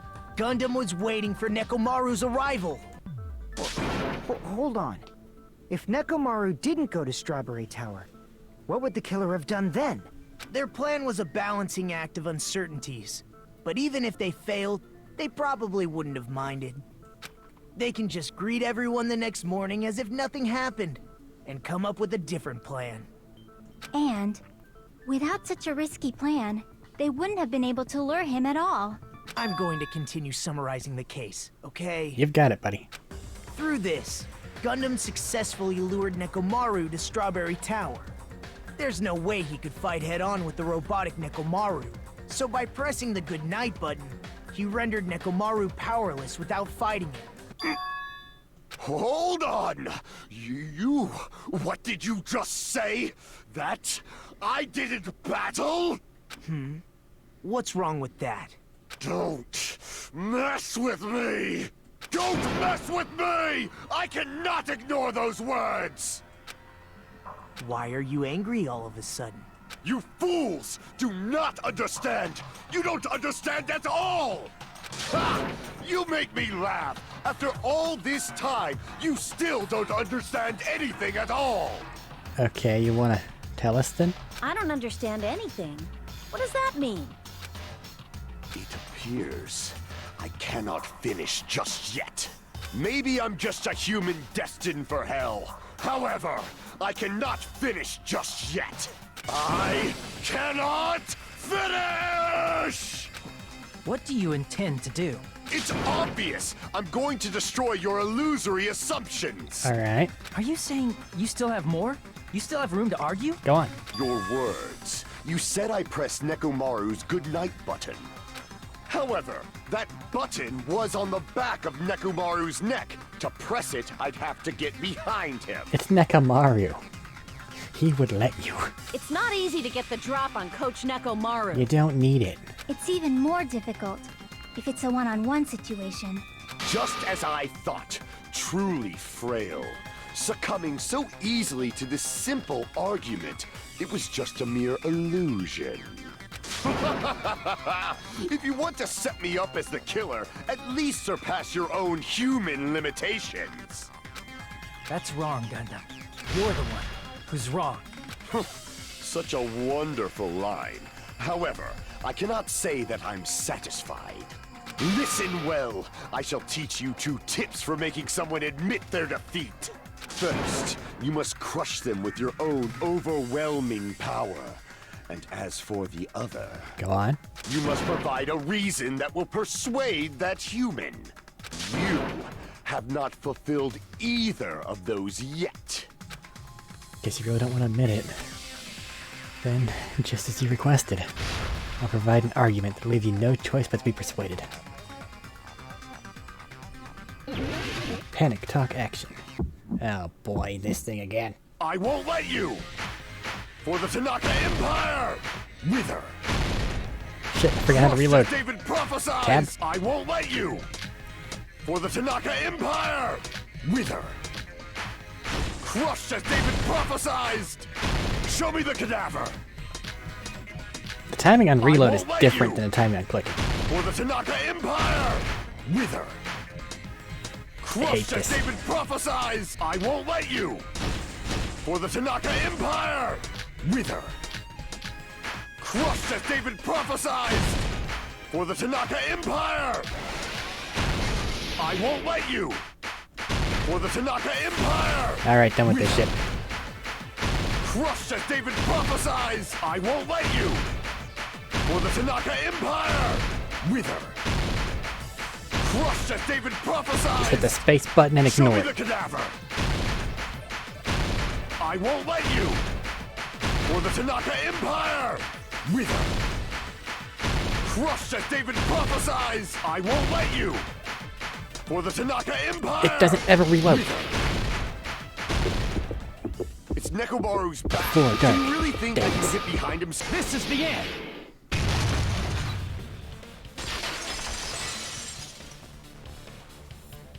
Even if you didn't get behind Nekomaru, you should have been able to press the button on the back of his neck. As long as you had the power of the hamsters you keep with you. Don't call them hamsters. Are you seriously saying he used his hamsters to press the button on the back of Nekomaru's neck? They are very talented. Of course that'd be impossible for a normal hamster, but it would have been possible for Gundams. In fact, we saw that with our very own eyes, right? Emissary of evil, in accordance with our ancient contract, the time has come to lend me your aid. Pierce through, Supernova, Silver Fox, Satin D. Ah, we pressed the button. Truly, this is the Skyline Lamentation, art of the Demon Mouse. Tee-hee, soon the door of destiny shall open. Now that you mention it, after Ibuki was killed in the music venue, one of Gundam's hamsters retrieved the piece of wallpaper from the baton lighting, right? Hey, with your friends and their exceptionally smart brains, it must have been possible to secretly get one of them behind Mechamaru and press the button on the back of his neck. How about it, Gundam?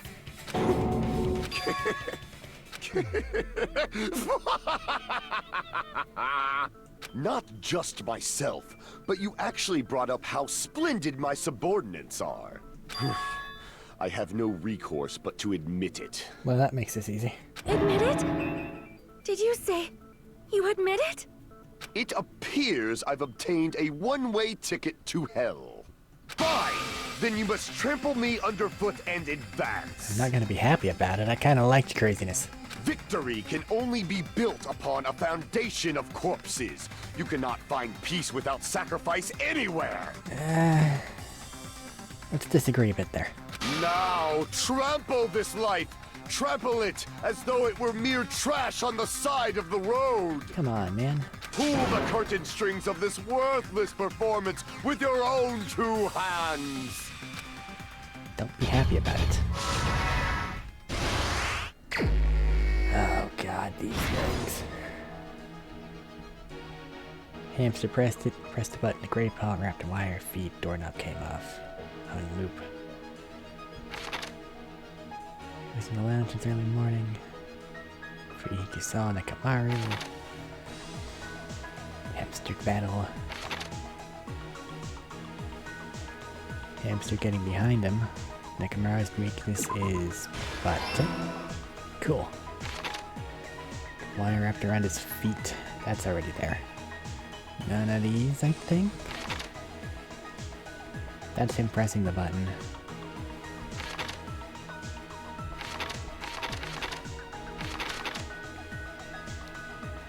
Let's see here.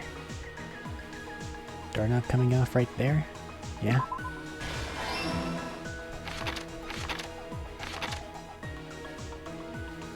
Press the great ball button. Kill destroyed what after leaving? Plug the loop onto the doorknob. Right there. Cool.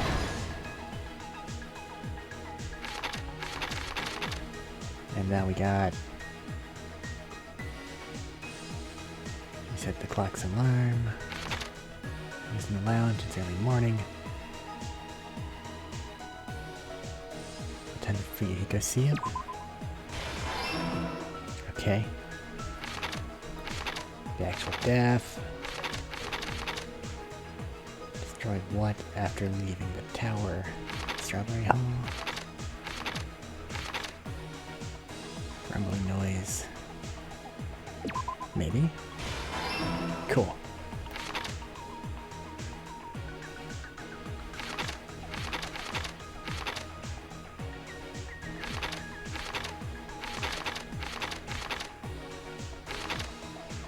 Here maybe? That's destroyed what? The Strawberry Hall button? Alright.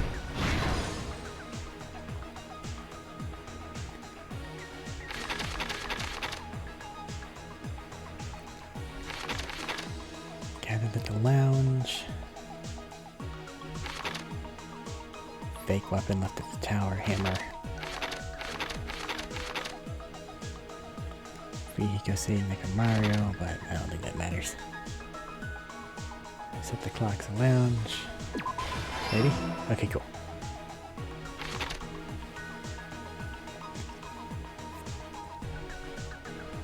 With him getting up.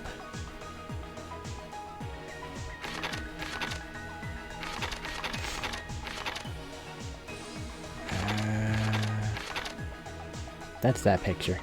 That's that picture. That's that. What? What do I do then? Oh, right here.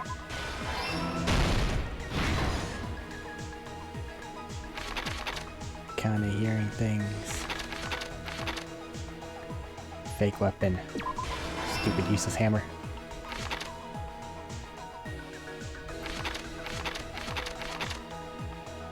Fuyuhiko. Here's everything that happened in All this right. case. Let's first go over the many tricks the killer prepared before they committed the crime. First, they destroyed the contact elevator. This separated Nagito and the others in Strawberry House from our group in Grape House. Next, they lured Nekomaru out by himself by turning back all the clocks in the funhouse by 2 hours. All of them. Additionally, in order to secure an alibi, the killer went to the Strawberry House lounge and set the wall clock's alarm to 5:30 a.m. After finishing their preparations, the killer went to Strawberry Tower with the necessary tools in hand. They obtained these tools from the Octagon, which you can enter once you clear the final dead room. This means the killer discovered the secret of the funhouse faster than anybody else. That secret being, Strawberry House and Grape House are actually the same building. On the morning of the incident, Nekomaru woke up and headed over to Grape Tower for a specific reason.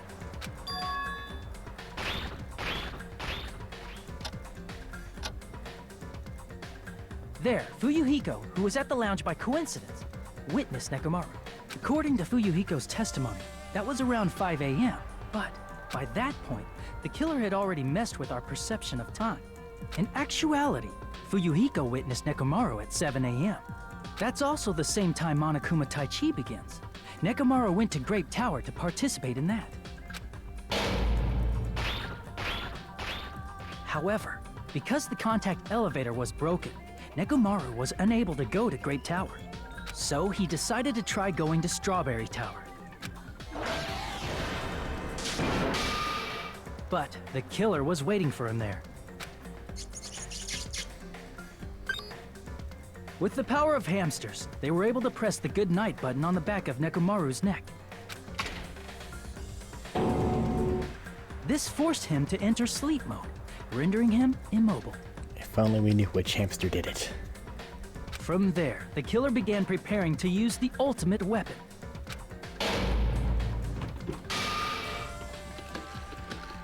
First, they set the alarm in Nekomaru's chest to 7:30 a.m. so he'd wake up.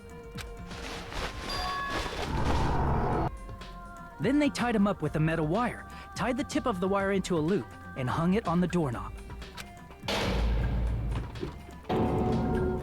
After leaving Strawberry Tower, the killer then destroyed the door button to Strawberry Hall. They did this to keep us from entering Strawberry Tower, and to keep us from discovering the secret of the building's structure that they used to kill Nekomaru.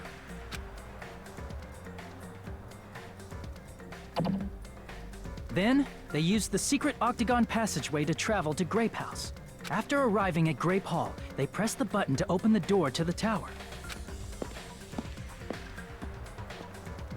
When that happened, the elevator-like floor of the tower began descending, and Nekomaru's body was still inside, dangling upside down in midair from the wire. The killer entered Grape Tower to see if their setup was successful. He really didn't need to do that, did he? And placed a hammer on the floor to look like the weapon, then wrapped a chain around the back door. This was done to make us falsely believe we couldn't enter the tower from Strawberry Hall. With this, the killer finished their setup and tried to go back to their room using the secret passage, so they could craft their alibi when Nekomaru died from the fall. But something unexpected happened. Fuyuhiko, who saw Nekomaru earlier, was still at the lounge. As a result, the killer couldn't return to their room, and with no options available, time ran out. The lounge's wall clock alarm started ringing at 5:30. Well, actually 7:30. To avoid a worst-case scenario, the killer was forced to appear in front of Fuyuhiko with the others. He probably could have snuck behind them. They were kind of distracted. When the wall clock's alarm rang, that was also the same time Nekomaru was waking up. He woke up while he was still hanging upside down, so he couldn't help but sway his body powerfully. Originally, the loop of wire was only supposed to slip off the doorknob, but because there was a heavier load than expected, the doorknob ended up breaking. Nekomaru fell from the 4th floor all the way to the 1st floor. He crashed into the pillar, which decapitated him on impact, and died. The sound of Nekomaru's impact echoed throughout the funhouse. However, by this point, the killer's plan was about to fail, thanks to the broken doorknob and Fuyuhiko. Meaning, the killer is someone who wouldn't have heard the alarm if they were in the deluxe room. They also wouldn't have been able to return to their guest room, because Fuyuhiko was at the lounge.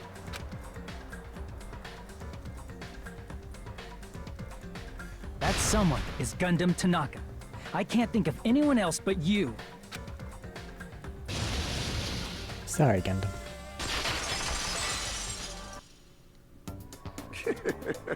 Splendid. That was splendid. For a mere human, you did quite well. Stop. Stop it already. Stop using weird words to avoid the truth. Or I'll friggin' kill you myself! I cannot believe it. I just cannot believe. You killed Nekomaru? Sorry, Sonia. I cannot believe something like that. You don't wish to forgive me? Do you feel regret? Then finish it! Cast your impure votes for Gundam Tanaka! My beloved, deadly foes, let the voting time begin! I wonder if his over-the-top whatever is gonna break whenever it's already been cast. Maybe he'll stick with it till the end. Probably not, though.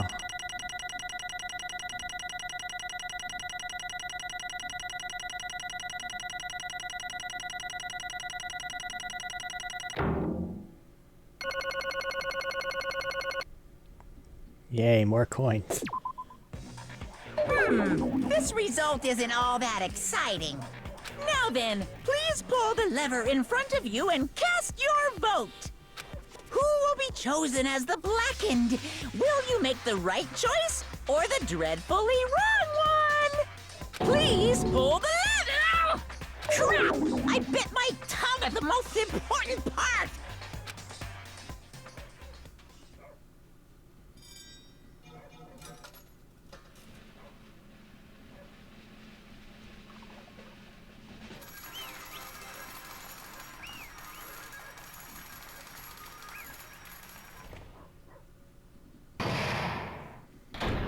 Class trial ended.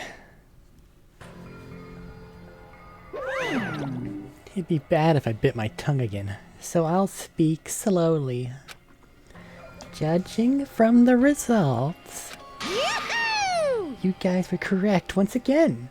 Getting 4 in a row without any mistakes is a splendid achievement. That's right. The one who killed the robotic Nekomaru in the amazing funhouse was Gundam Tanaka. Nice! Yay, I settled that without biting my tongue. Now then. Now that we've decided who the killer is, let's do the execution already and get this over with. Hold on. It's true the class trial is finished, but that doesn't mean the incident is over. We can't finish yet until we hear from Gundam. Jeez. No matter what he says, it won't change a thing. Well, I've no right to stop you either, so do whatever you like. Fall, my tears. Why do you want to talk to one who has lost? The loser merely leaves. It would just be unnecessary for me to say something. Listen well. That's what I would like to say, but for honor's sake I shall correct on one thing. Correct? How pitiful. You guys said I made Nekomaru powerless without fighting him. That, however, is a great mistake. Huh? Fine. Nekomaru did fight, that is no mistake. And because he fought, he lost and died. Damn it! Lost and died? This, too, must be the will of causality. If he was just trying to cling to life, there are many ways he could have done so. However, he did not allow that. You. What do you mean? Explain. Fine then. I shall reveal it all. Let's make history. Within the final dead room, I discovered the secret of the funhouse, and I devised a killing plan utilizing that secret. By tampering with all the clocks in the building, I succeeded in luring Nekomaru to the tower. And this is what happened.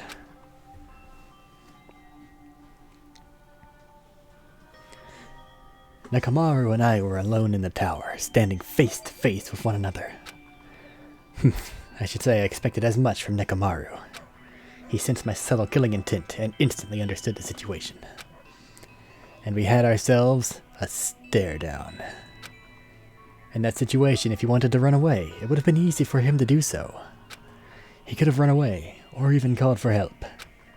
But he did not turn his back to me.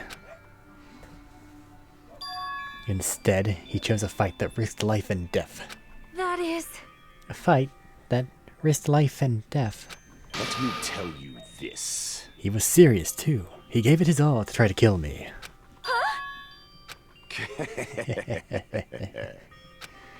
If I had died instead, the mystery surrounding the case would have been even more complicated. You would never know why I, the victim, went to the tower by myself. I can see it! Nobody would know that the victim, me, was actually the one who planned the whole thing. Could it be? Nekomaru really did that?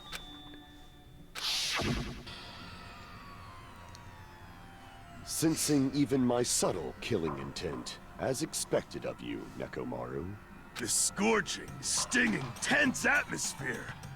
I've been a team manager for so long, I'd nearly forgotten this. This is great! What a comforting atmosphere! That's a great line. And what is your reason? Do you intend to resolve this situation by killing me?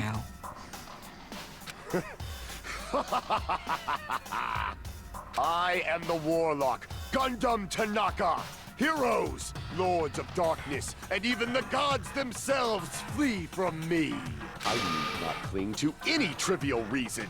I'm simply going to kill you because your very existence is an annoyance. Totally not, because everyone's about to starve if you don't do something. You big giant softy. You'll drench your soul with evil until the bitter end, huh? Splendid! In response to your spirit, I shall kill you with all of my might. I won't go easy on you. Don't even think about holding back. Don't waste your breath on cowardly tactics. Give me everything you got. Nekomaru need die. Your blood will drench the foundation of my empire. That is... Why did you fight? We're all friends. Why couldn't you stop this? Even if both sides agreed, it was still wrong. I will not argue. I have no intention of forcing my values upon you. Let me tell you this. However, I must say this. What's the point of living if you're just waiting until you finally die? You weakling! There's nothing courageous about that. That is abandonment. A mere feeling of resignation. Wait, are you telling us to just wait until we starve to death?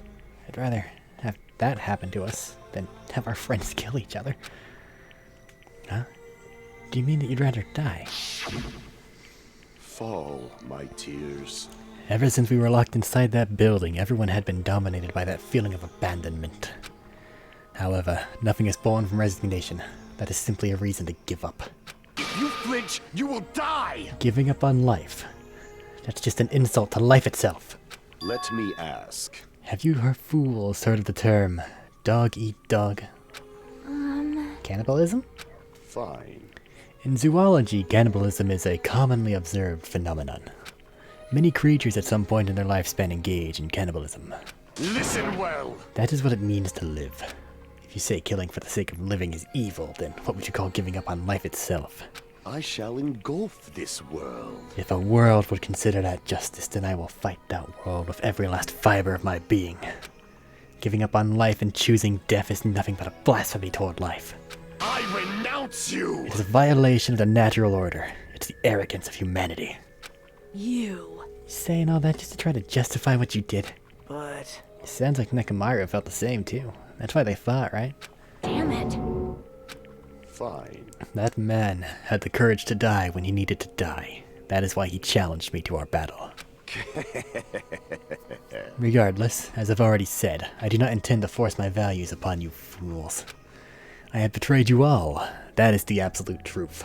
Fall, my tears. But, even so, don't you think it's a better alternative to slowly starving to death here? Oh, That belief is why you committed your crime. you... Hey, what about the final dead room? Did you do the Russian roulette too? Let's make history. Unlike Nagito, I only did it once, but... compared to my battle with Nekomaru, that was mere child's play. Well, You know, after listening to you talk for a while, I'm starting to think that... Well, it's also because you unexpectedly admitted your crime without much resistance.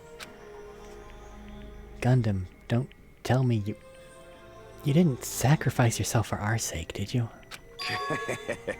I can't believe you would ask such a foolish question. My name is Gundam Tanaka! Just who do you think I am? I am Gundam Tanaka, history's greatest monster. My cursed existence is feared by all mankind. There's no way I'd sacrifice myself for the sake of you fools. Fade like dust in the wind. Not in a million, not in a billion, not in 10,000 billion years. In the name of pandemonium, it is impossible. Is that it, then? I'll just leave it at that. Now then, let us be rid of this foolish talk. It's about time the fun started. Monokuma, let us begin. Yes, indeed. Thanks, Gundam. Yay, got it!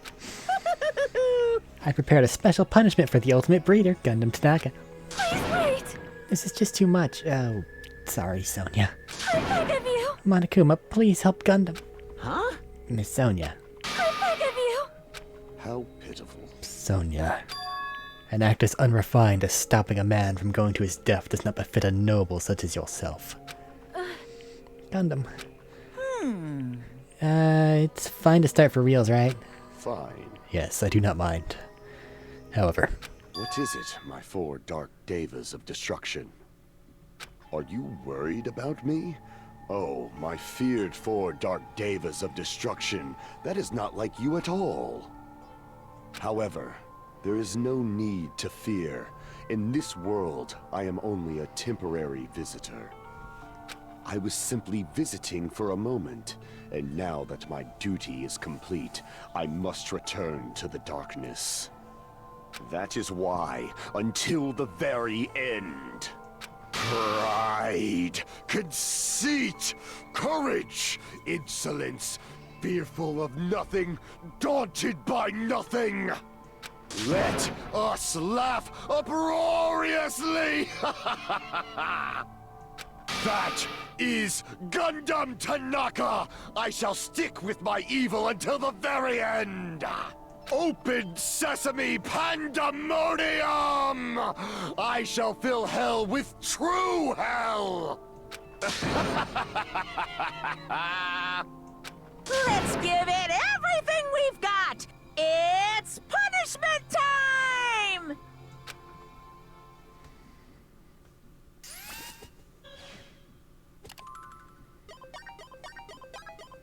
You went for it till the end, buddy. Good job.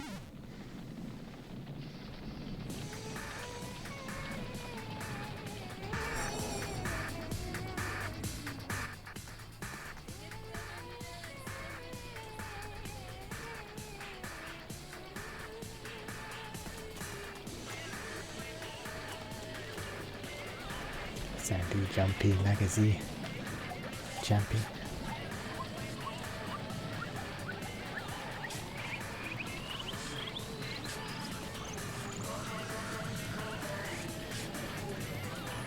Draw faster.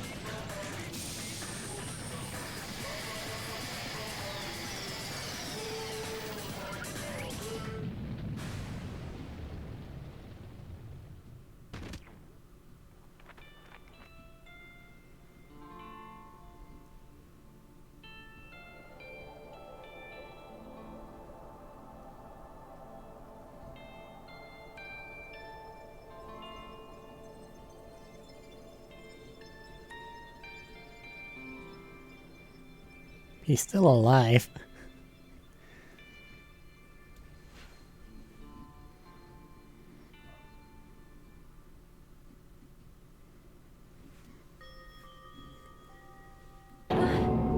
Gundam. No. Even after Gundam's gone, the spirit of his parting words still lingered deep in our chests. Don't give up on life. Did I misunderstand what he meant? Then what's the right thing to do? I don't know. No matter how much I think about it, I don't know if I'll ever be able to answer that. Damn it. Damn it. So pissed off, I need to throw something. Damn it! Y'all spend so much time worrying about each other, and all thanks to that, things ended up like this. You're all full of shit, every last one of you.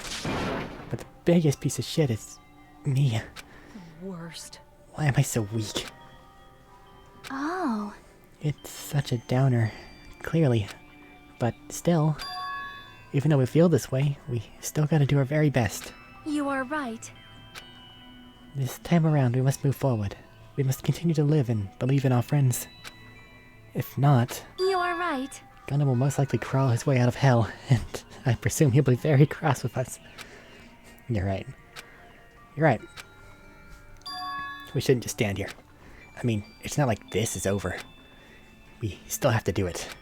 We still have to finish this. For the sake of our friends who've died, we need to finish this once and for all. So, don't just stand there. Stand up and walk. Move forward. Live. If you don't, everyone who fought and died will have died in vain. We can't allow that. Hey! So, how long are you guys gonna stand around chattering? The class trial's over, so it's okay for you to hurry back over to Jabberwock Island. However, the killing skill trip will proceed as usual, so make sure you know that. Wait! Hold on. How much longer are you gonna keep doing this? Seriously, how long is he going to keep doing this? How long is this going to continue? Now then. Alright, after feeling down for so long, I finally feel refreshed. Let's hurry back and eat some food. Hey! Hold on a sec, that mood shift is too damn fast. It's not like that. Well, you know, it's like Gundam and Nekomaru said. That's what it means to live, right? Huh. She's certainly something else. But seriously, I'm starving. Hey. Then let's go back for now and eat. And then, after we're full, let's sleep as much as we want. Right? And then, let's do our best again. Yeah, you're right. And let's not get stuck in a death trap by the bear, because we didn't have a choice but to kill someone in that thing. Christ. Sit there and starve to death. That's bullshit. With this, the class trial has come to an end. just come to an end, and once again, we return to Jabberwock Island. The size of our group has definitely diminished. But despite that, even if it was just the rest of us, we did our best to stay upbeat and have fun together. Yeah, no, with both Nekomaru and Gundam's personalities gone, there's a big shift in the tone of the group. Of course, our optimism was only superficial. But at that moment, we were able to forget about the dark despair looming before us. However, the only thing I was worried about was him. He wasn't there.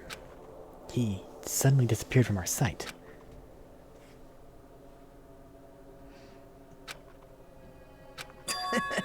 Yep, I'm definitely lucky. I never expected to obtain so many valuable things from a simple game of Russian roulette. Thanks to that, I was able to learn the identity of our true enemy. And before everyone else, too. But it's just too funny. I mean, no one could tell that I was lying. There's no way the file had just Hajime's information. Well, I guess they were too busy with other matters, or maybe they've reached their limit. Regardless, I was saved. Things would get complicated if they found out. Anyway, I can't forgive this. damn it. This should never be forgiven. There's no way I can let this run loose. I'll be the one who stops this once and for all. Even if it costs me my life. It's obvious. For the sake of hope, I cannot ignore this. Monokuma appears! Alright, Monokuma has arrived. Who summoned me? Now then. Thanks for coming. What's this? Why, it's the lonely little Nikito. Are you all alone tonight, too? What's the matter? So what's up? Your face looks scary. I see. So you can tell. Hmm? Perhaps you found out who the traitor is. You know me well. Wow. Is what I'd like to say, but unfortunately I haven't learned that yet.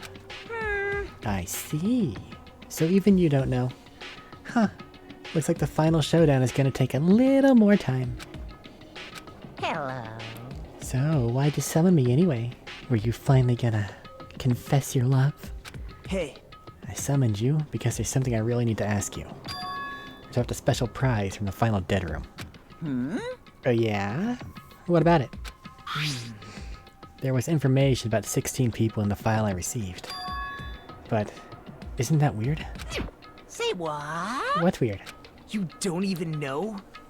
Well, there's a traitor from the Future Foundation hiding among us, right? Including that person, the total number of students would be 16, right? Isn't that right? But this file contains documents that were created at Hope's Peak Academy, right? Of course! That's right, I just reused the stuff that the former headmaster spent a lot of time making. But... if this file contains information about the traitor, was that person also a former student of Hope's Peak Academy? Who knows? I wonder. hey. Could it be? Is this your doing? Did you slip false information into the file? Were you trying to keep us from learning the traitor's identity by obtaining this information? Hmm? What's wrong with that? If it's my job to heat things up, it's okay if I do something small like that, right? Well... That's not my point. right? My point is, you already know who the traitor is. Hmm? What's wrong with that? You're getting all riled up! Well, you're splendidly correct when you say I knew who the traitor was all along. But even though I know who it is, why do you think I ignored it on purpose? It's just like Monami after losing her magic stick. The traitor's existence means absolutely nothing to me. Their existence means nothing, huh? No, no! Well, that's just how I feel. I'm sure you guys feel somewhat differently. After all, that person is the evil Future Foundation lackey who's putting you guys through this awful stuff. That's not entirely true. I didn't really come here to fight or anything like that. Instead, I came here to offer my cooperation, you know? Huh? Cooperation? Hey. Your purpose is to fill everyone on this island with despair, right? That's why you're intentionally letting the traitor do as they please, right? Yep. if that's the case, I might be able to cooperate somewhat too. Right? However, in exchange, I want to know who the traitor is. I see. Interesting. Very interesting. No. Obviously, that's a big no-no. Unbelievable. I mean, I want to make everyone in your group feel despair. That includes you too, buddy. Well... I knew you would say that. Besides, I just wouldn't be able to handle the sadness when you inevitably betray me later on. Just as I thought. You saw right through me. You're right. No matter what the situation I find myself in, my core way of thinking will never change. In order to create absolute hope that shines brightly, stepladders such as myself and despair exist. You're right, you're a true believer of hope after all. I must say, that belief reminds me of that person for some reason. Huh? Reminds you. I don't know who you're talking about, but if someone as worthless as me reminds you of some other person, they must be extremely unlucky. Like... But you're just as unlucky, right? I mean, the fact that you're even involved in something like this? Well... Am I?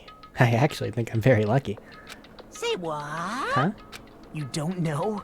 Wouldn't you say that coming across this much despair is a rather rare opportunity? I can't rely on anyone on this island. That's why I have to be the one who does it. If I can eliminate despair from this island, I won't be a stepladder anymore. I'll become true hope. I'll become an existence that could even be called ultimate hope. Two of you are alike. You definitely remind me of him. Hey. There's one more thing I want to ask you. See? Who are you waiting for on this island? Looks like I'm right again. You're definitely waiting for someone on this island. Is the person you're waiting for already here? Hey. Well, answer my question. That's... If that's the case, if that person is already on this island, wouldn't that be exciting?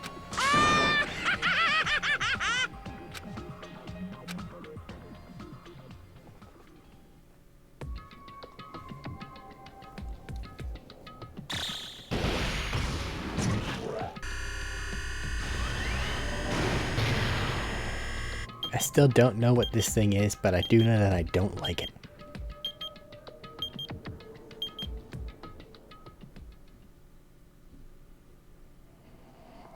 Chapter 4, The Ultimate Robot's Dream of Clockwork. End. 7 remain.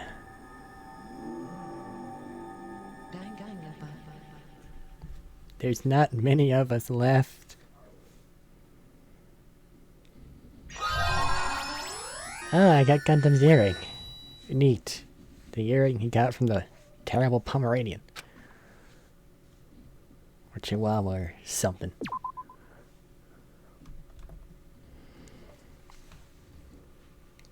After being released from the funhouse, we went back to living our less than ordinary lives.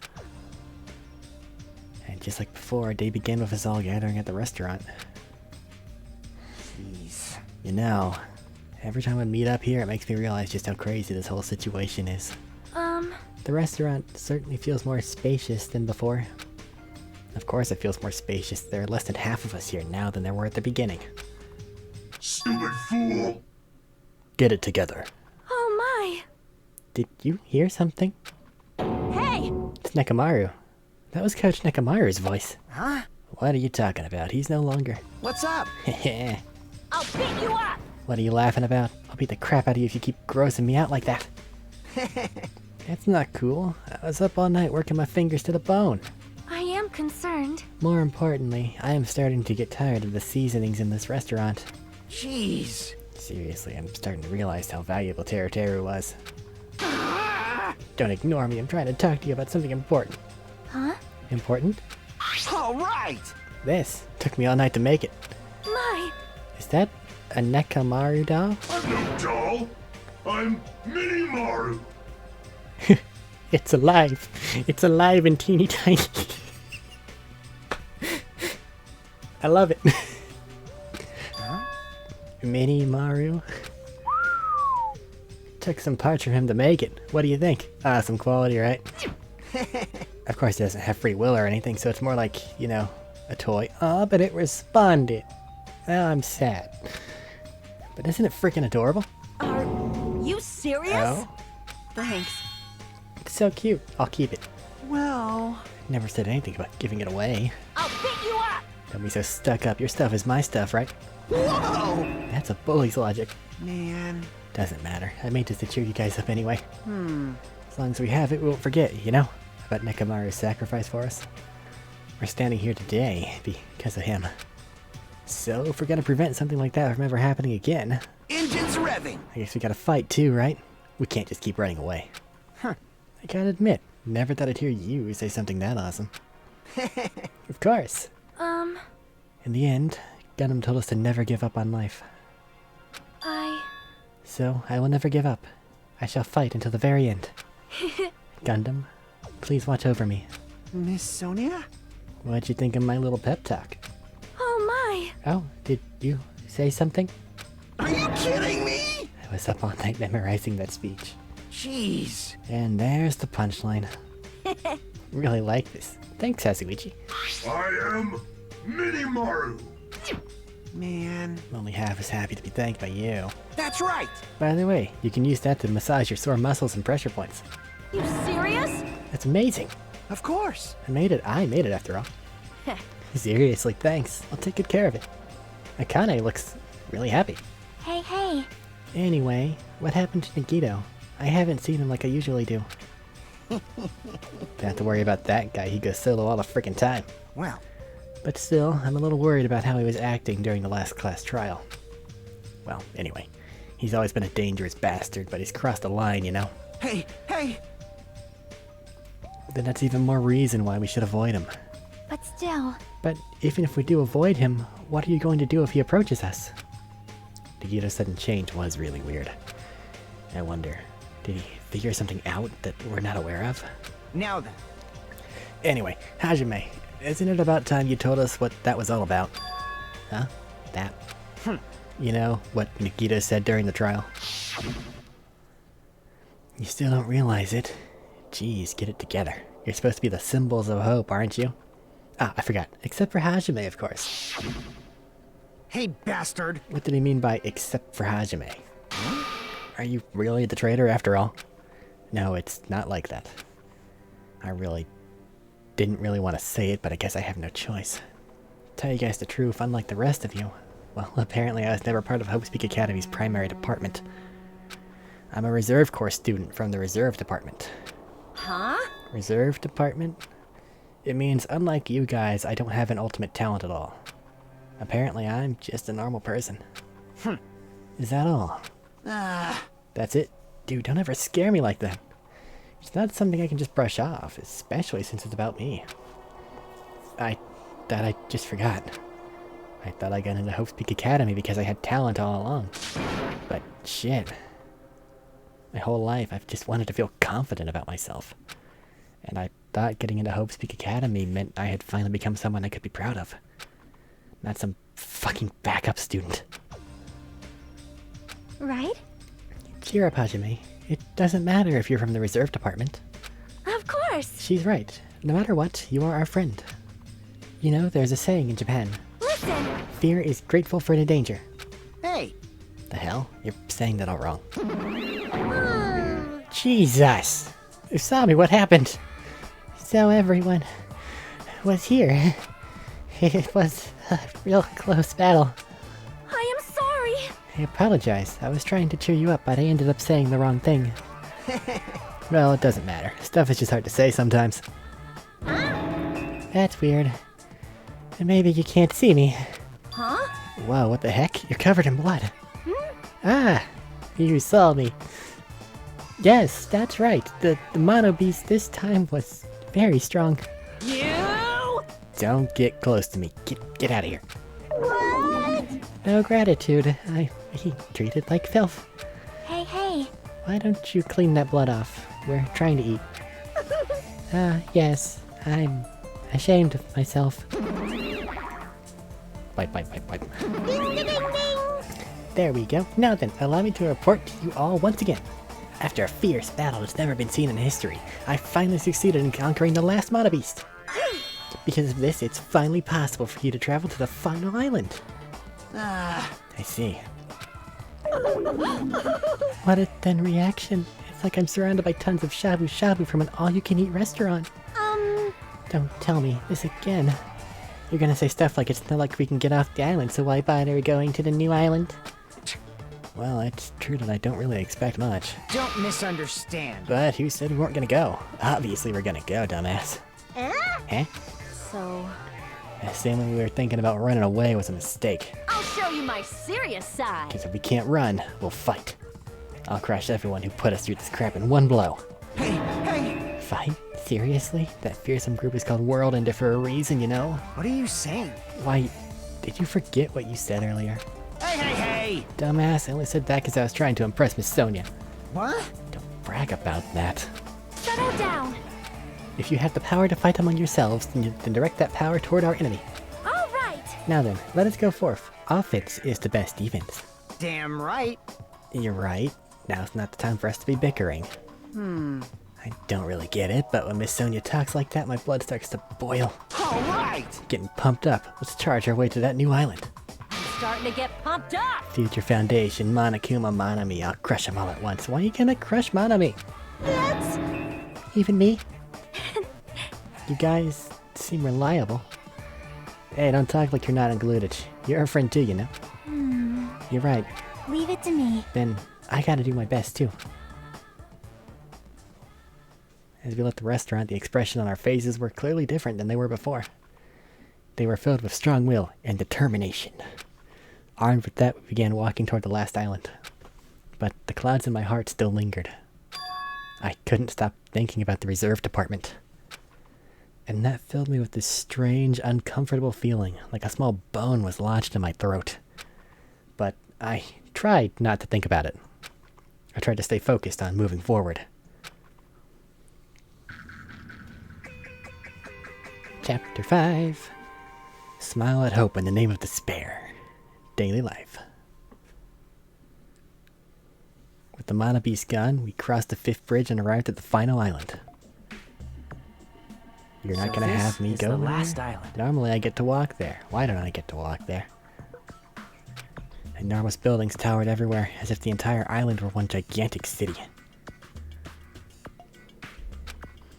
It felt very sci-fi, as though the island was a snapshot of an urban metropolis from the near future. I guess it has an ambiance befitting of a final island. Oh boy. Come to think of it, the final whatevers do end up being a bit different.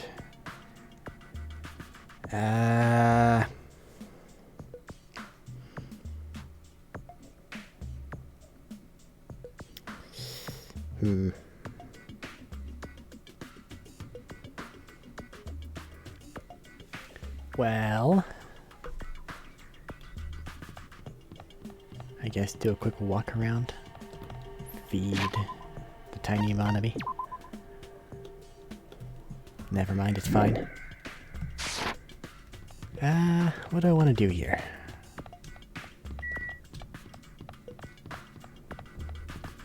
Oh yeah, that's right, I had some problem with the collectibles on the last one.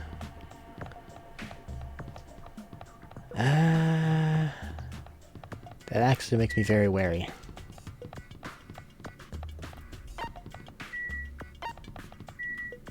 Okay. Let's go check my... Okay, never mind. I guess we're in this here. I guess we're here now.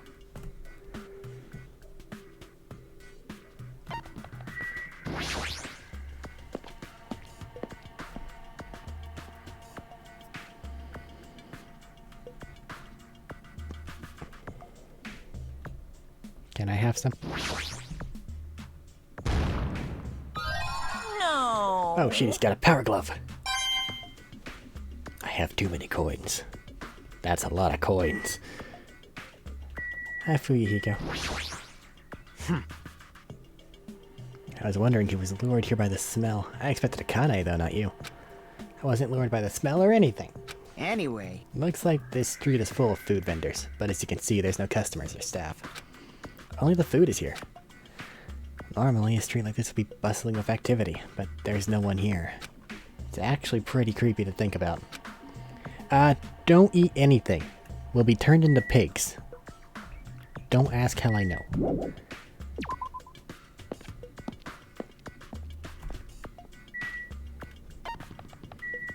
To the factory, then.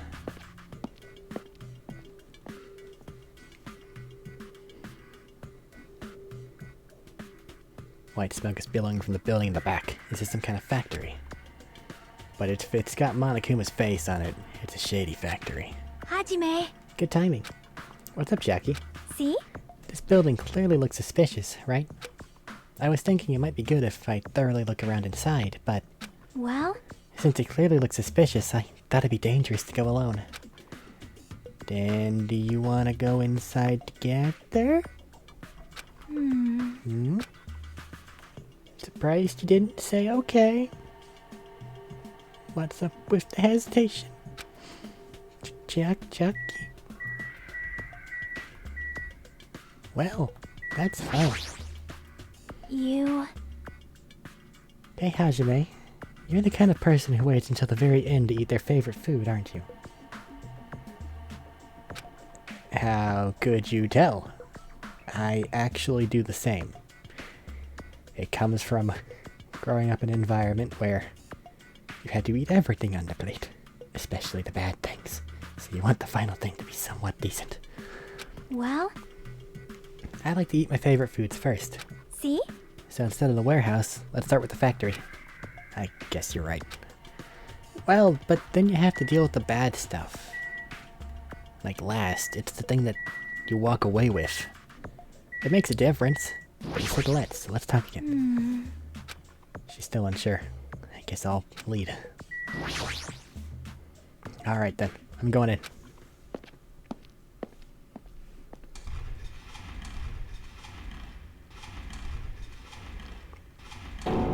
The heck is this? What was being manufactured one after another and being carried away on a conveyor belt was?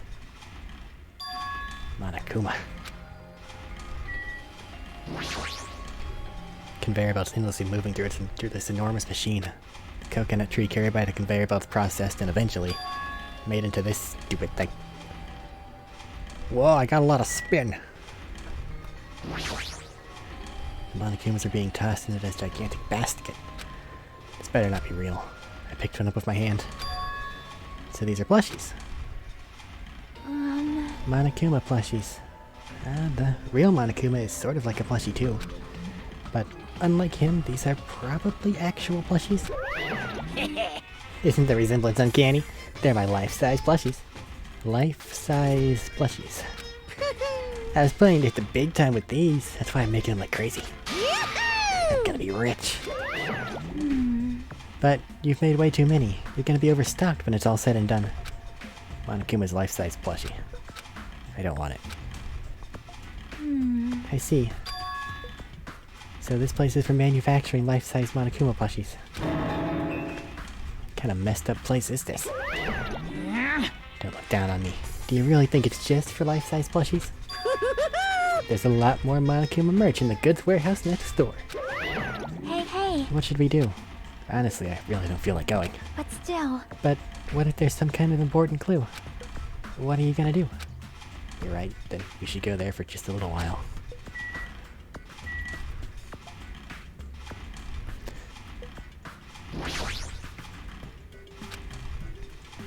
Blah, blah, blah, blah, blah. You're at a weird angle. Sure, why not? I've been found! Damn collectibles. Alright, let's get out of here, Chiaki. Just blankly staring at the machine. She's taken aback. Well? Watching simple machines like this reminds me of games. Games? Yep. Like this one game where you just put caps on pins, or another game where you try to guess a person's gender. Is that even fun? It's the break room.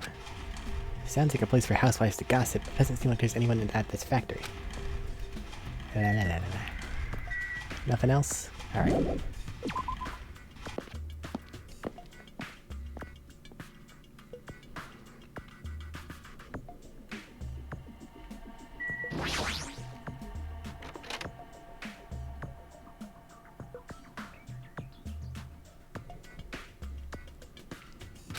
Without thinking, I peeked into the pile of stacks of cardboard boxes. There's a Monokuma calendar, a Monokuma sandbag, and even a Monokuma guitar.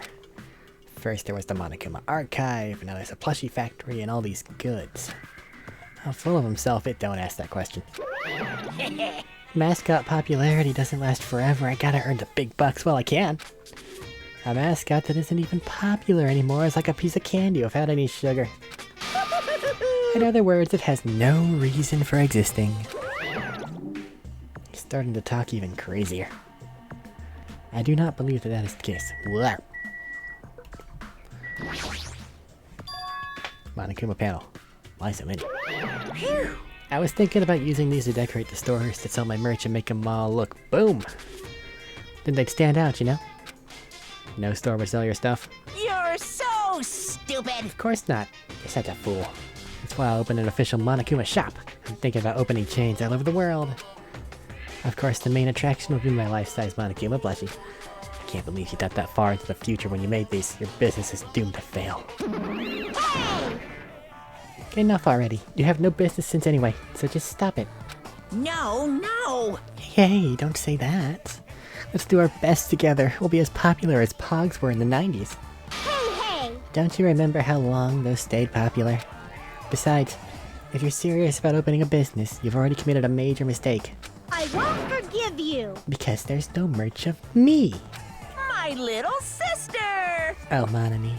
Don't you know the Aesop's fable about the rabbit and the bear? Not a tortoise? Hey, A long, long time ago, there were these two old guys. Hey! Two old guys living together? Oh my god. Shing!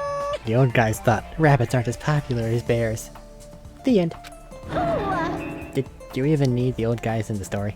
In other words... So even if I made merch of you, it's pointless.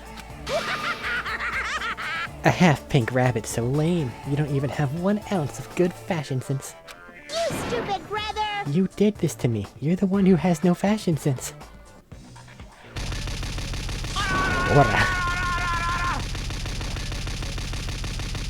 Does it end with one strong aura at the end though, to really put a cap on it? It does! What a hopeless way of snapping back! But honestly, I can't help but feel like I might have made too many panels. Special bleeding service! So whoever wants to decorate the room, please do it as much as you like. Here! Come on, what are you waiting for? Hajime, let's run. You're right. We ran out of the warehouse, narrowly avoiding Monokuma's plan for inventory disposal.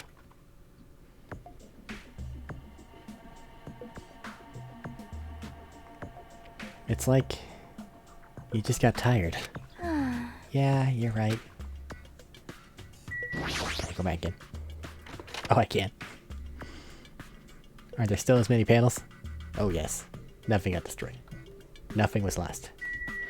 Jackie, do you have anything to say? It's like I can tell from just the ambiance that there's no important clues here. Well, at least we confirmed that. I'll trust you. No little Monokuma's hiding in the background? No? Okay, cool.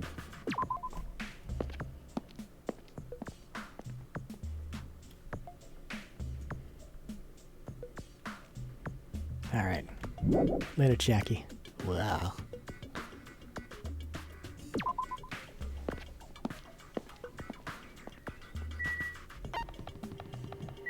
The military base.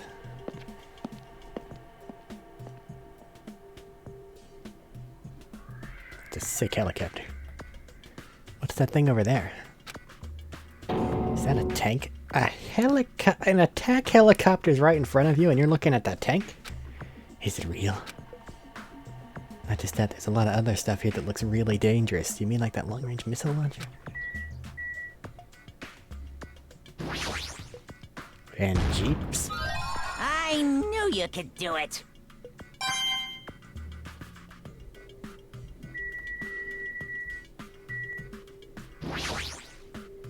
This helicopter. Oh no. That's right, that existed.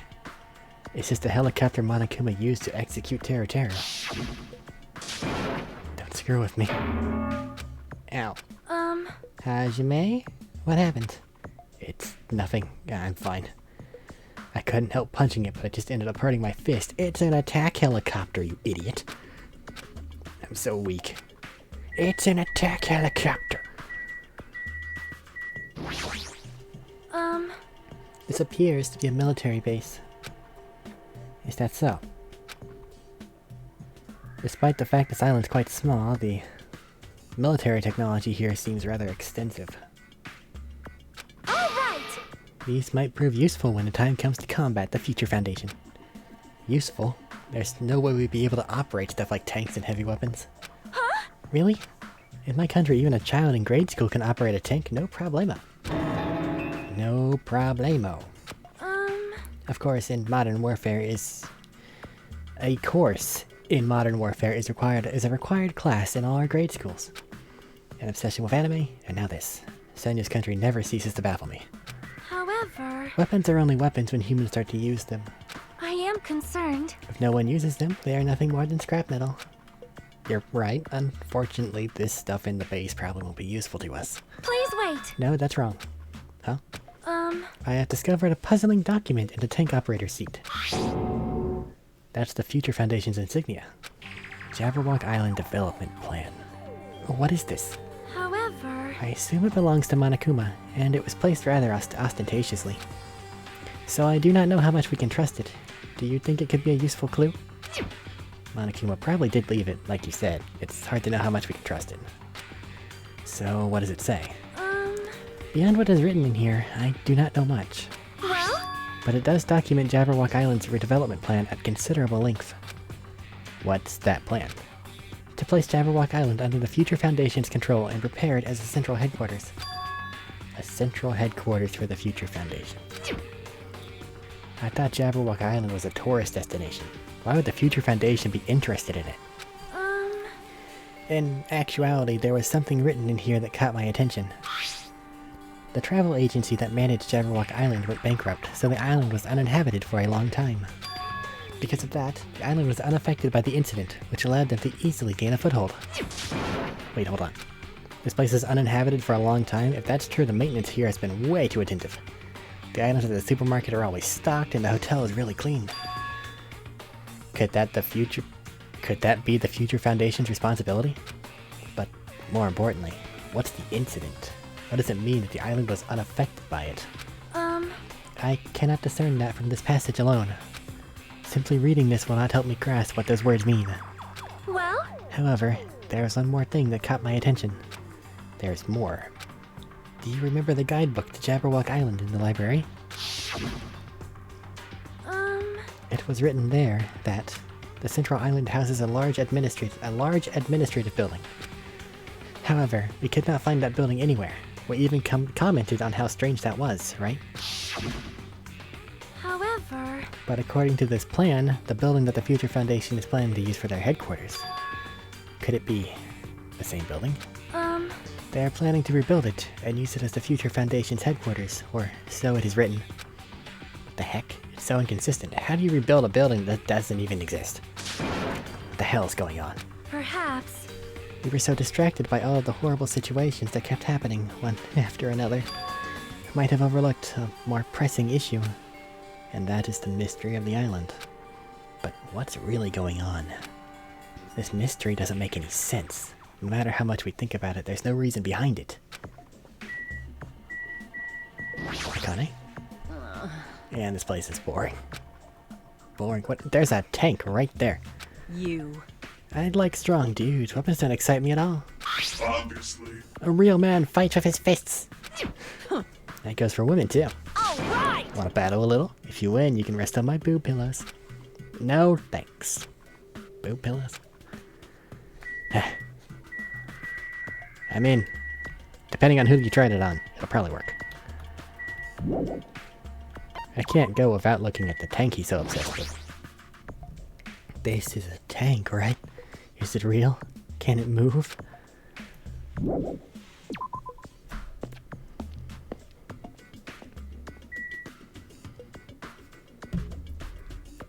Alright.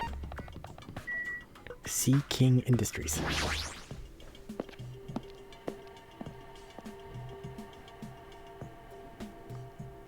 Well, this place is where you build giant robots.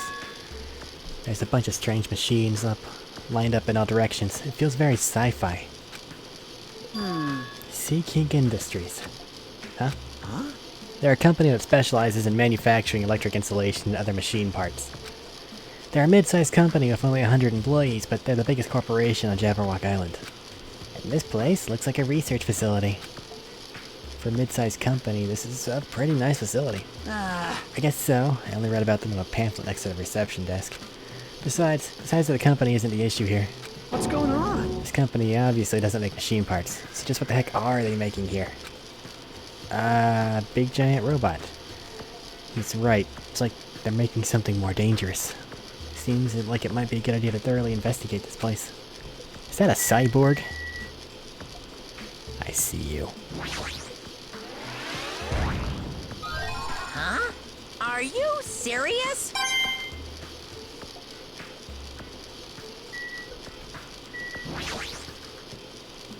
That's not good. This automated machine looks like it's making something. Is this a mannequin? Maybe... It's a humanoid machine.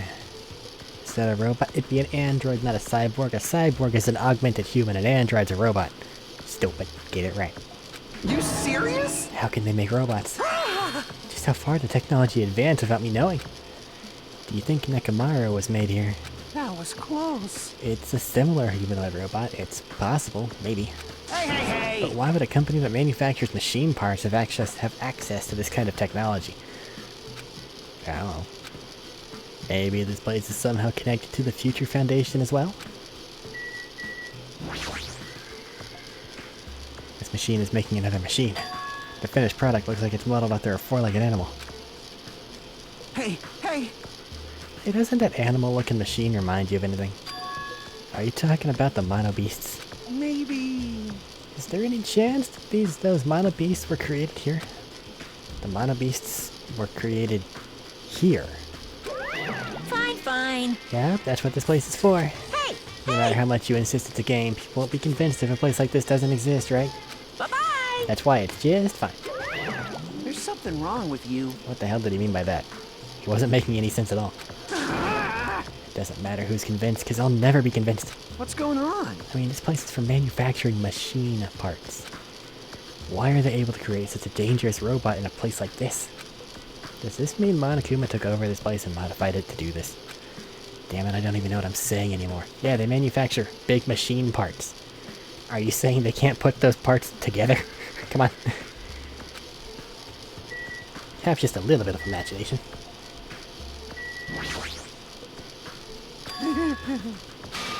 Teehee. Kazuichi, get a hold of yourself. Huh? Huh? Why? Why? Because you just started laughing all of a sudden. Well, obviously. What else am I gonna do except laugh? I mean, it's just so childish. What are you talking about? Hey! Well, there's a computer over there, so I started snooping around to see if I could find any clues. Whoever was using this computer must have been sending emails to his buddy or something. He was probably trying to write a manga or something. He sent one of his story ideas to his buddy. Such a horrible, delusional story. I was so embarrassed to read it that it gave me goosebumps. Delusional story. So, what was it? Well, I'll start with the idea for the story. Apparently, global riots are occurring in various regions around the world. And these riots were caused by high school students. I mean, seriously? That's not realistic at all. Yeah. So these riots just keep growing as people grow more dissatisfied and frustrated with society. Until eventually it spreads like an infectious disease all over the world. Footage of the riots starts getting circulated, and strange incidents start occurring one after another. A hopeless anxiety instantly spreads throughout the world. As the end of the world gets closer and closer. End of the world. I know, right? Sounds like something a lame high school band would think of as a song title. Hey! Whoever wrote this needs to come up with a better story idea. Because this wasn't realistic at all. I mean, students causing a riot on that scale is totally impossible. I'd never believe it for a second. But I learned a valuable lesson. I should always delete embarrassing emails right away. About that, are you sure it's okay to say that's just a made-up story? Of course. I mean, unrealistic things might happen in real life from time to time, but Of course not! there's no way this is real. It's more impossible than a notebook that kills people just by writing it. You're right. It's just a lot of unimaginable things have kept happening to us, so maybe I'm getting a little confused. But the world ending? There's no way something so unbelievable could actually happen. Well, at any rate, it's clear now, isn't it? What is? This used to be Sea King Industries, but it's not anymore. I see. After this island became uninhabited, Monokuma took over this place and modified it without permission. He did all this just to shock us. That's the reason? That's right! It's not so weird. This whole time he's been doing similar stuff to us. But why? This is bad. Maybe there's a bunch of crazy rich dudes who are into this stuff. They're the ones who are making us kill each other. Those bastards get off on watching kids kill each other. You know, they take a few individuals from various districts of the globe and just send them along, you know? Hey, hey, hey! Wait, hold on. Now that I said it, that's actually a terrible assumption. I mean... If that's true, then our fates are in the hand of those rich, perverted bastards. That sounds like something that would happen in a work of fiction. But the thought of it actually happening in reality is definitely unsettling. Right. That's enough out of this place. Let's leave the mechanical ver. Hello. Yo. Hey, Hajime. I was looking for you. What's up, Fuyuhiko? Well, I was thinking you're probably you've probably finished exploring this island by now. You're right. I think I've explored everywhere at least once for now. damn right. Then, do you want to meet up with everyone and discuss things? I don't mind. Huh. I figured it'd be annoying if we all went back to the hotel for this. But there's a street nearby lined with food vendors, so I told everyone to meet up there. Later. I'm heading over there right now. Hurry up and come over. After letting me know, Fuyuhiko left the area. He actually took the time to tell everyone about that, huh? Well, now's not really the time to be impressed by something like that. It'd be bad to make the others wait. I should hurry over to the street with the food stands. By going this way.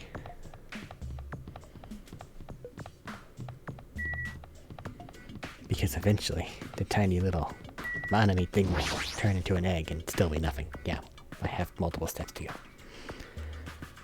And it won't be snacking me again. So I will be sad. There's so few people. Huh. Alright, looks like everyone's here. Huh? What about Nagito? Who cares? It's not like he's our friend or anything. Like... I couldn't get in touch with him. I don't know where the hell he is or what he's doing. Now then. So, how'd it go? Did you learn anything about the Future Foundation? Not really. Like, I feel I learned stuff, but I also feel like I didn't learn anything. It's not clear which information we found is believable, if any. However, I believe there is no question that the Future Foundation is behind everything that has been going on. Well, Are we sure about that? huh? What are you saying? If they're not our enemy, then what are they? If they're our ally, there's no way they'd trap us on this island. Well, yeah. That's true, but there's something I've been thinking about. Hey, Manami works for Future Foundation, right? She's pretty much admitted it by this point. But even though Monokuma is forcing us to kill each other, Manami has been opposing him. huh? You mean pretending to oppose him, right? That's wrong. No, I don't think she's pretending. They clearly hate each other. Then it's possible that the enemy of our enemy is actually an ally. Because she opposes Monokuma, you'd think she's our ally. please wait. Even if they both oppose one another, is it not possible that they are both our enemy? I'm starting to get pumped up! Like a three-way battle. It's kinda hot. Hey. Why, after all this time, are you suddenly backing up the Future Foundation? Whoa! Are you talking like that because you're actually the traitor that's working for him? Damn it. Don't be a fucking idiot. I won't be fooled. No way. You're clearly suspicious. I mean, if you don't... Settle down. Kazuichi Soda. Blah, blah, blah, blah, blah, blah, blah, blah, blah. Shut up. Yes. Listen, There was never a traitor. Monokuma lied to us. Oh my. Lied? well, It is simply a false entity that Monokuma made up, so we would be suspicious of each other. you insolent fool! How can you not believe in your friends after everything we have endured together? Weak. How weak. Man. Instead of facing the problem directly and overcoming it, you're desperately trying to run away. Such despair. That weakness is hopeless. Nagito. Let's talk to everybody. Hello. Hey, hey! Nagito, what's he planning this time? Very suspicious.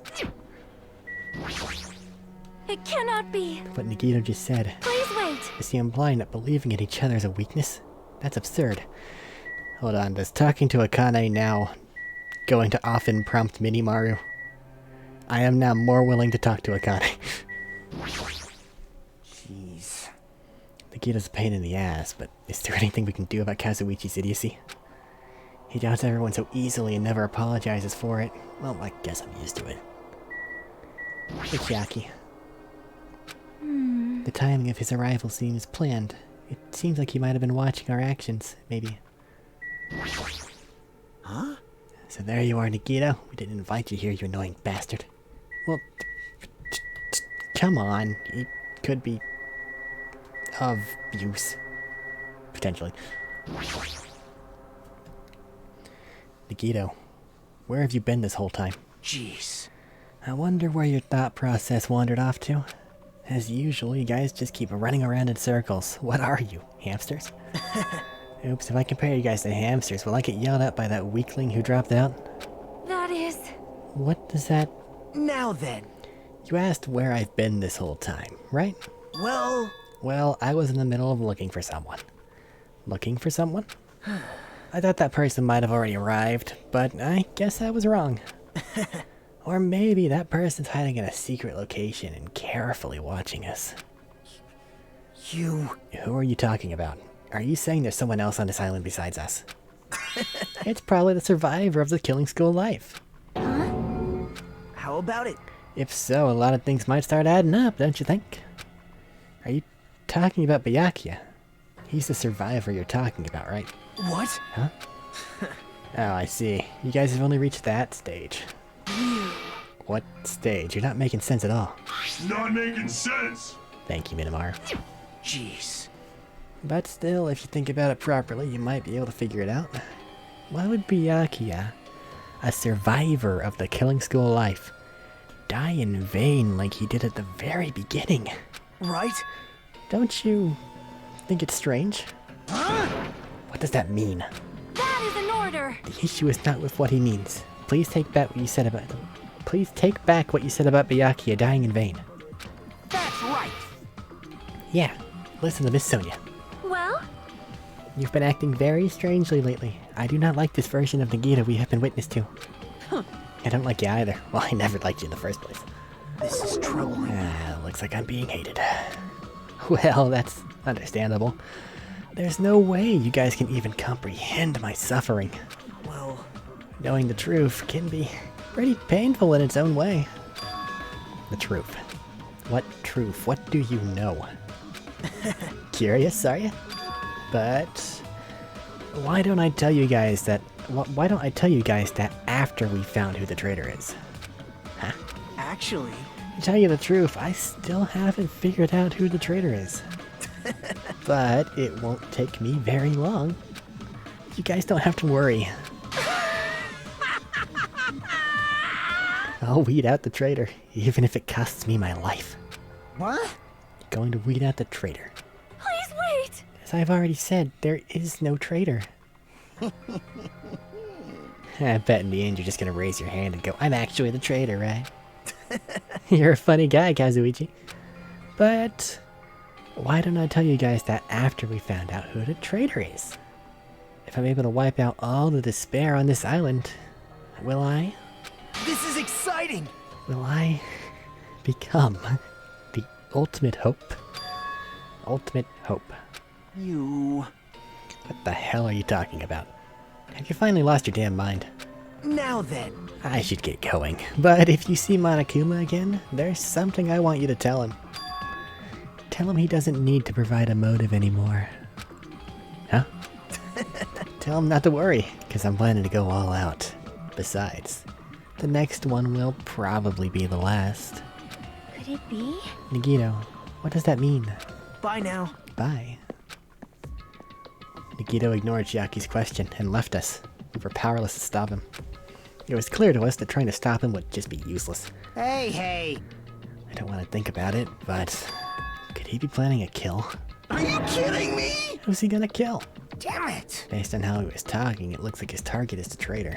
Please wait! There's no such person.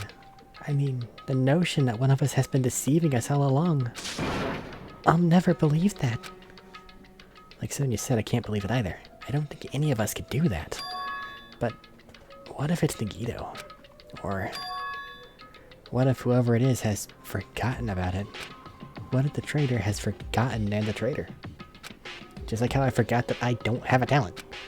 Well, regardless of who he's targeting, there's a high chance he's planning to kill, right? That's right! We gotta tie him up again. Forcing him to stop is the only way. Oh. It's impossible. Nekomaru's not even here anymore. I'll show you my serious side. I've got what it takes to deal with someone as weak as him. I'm here too. Thank you, Minamaru. You know what? I don't believe you, Kazuichi. I'm pretty sure that Minamaru is alive. Huh? Then that's a yes, right? Just leave it to me. Once I come up with a plan, we'll meet up again. Tie up Nagito, huh?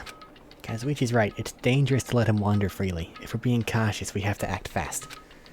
But what is this indescribable anxiousness I'm feeling? I hope it just means I'm thinking too much. For the time being, we decided to finish our exploration of the final island and return to the hotel. It was already dark by the time we returned to the hotel. Is anybody outside? Yes.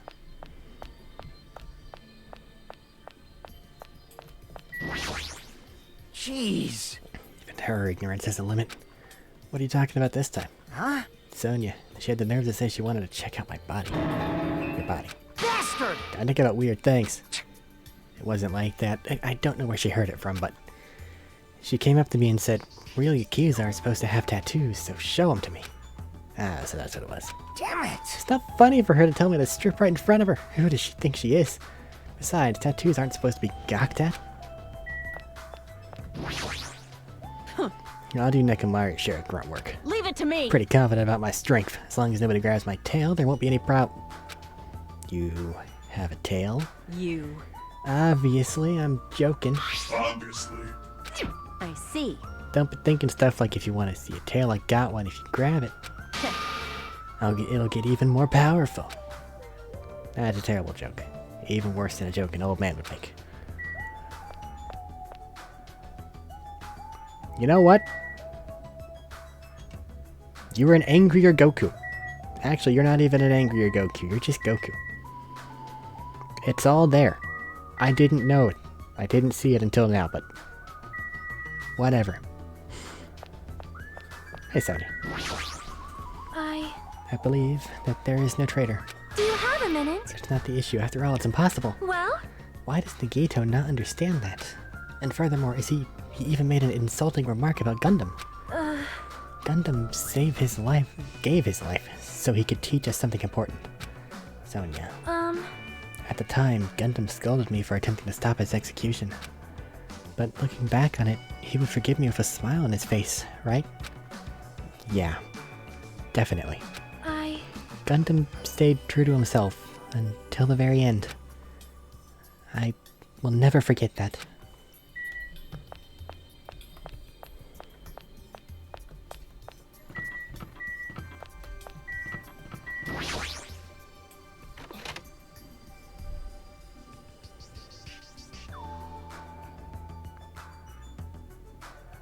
There is one remaining. For some reason, I'm really tired today. Since I walked around all day, I was able to obtain... Well, since I walked around all day today, I was able to obtain several clues. Although I'm not really certain if you can even call these clues. Instead, I feel like we're just suffering from more mysteries that don't make sense. This isn't good. As soon as nighttime hits, I can't stop thinking all these pessimistic thoughts. This might be a bad habit of mine. I should just get some sleep for today. Rest my mind for a while. And then I'll give this some more thought tomorrow.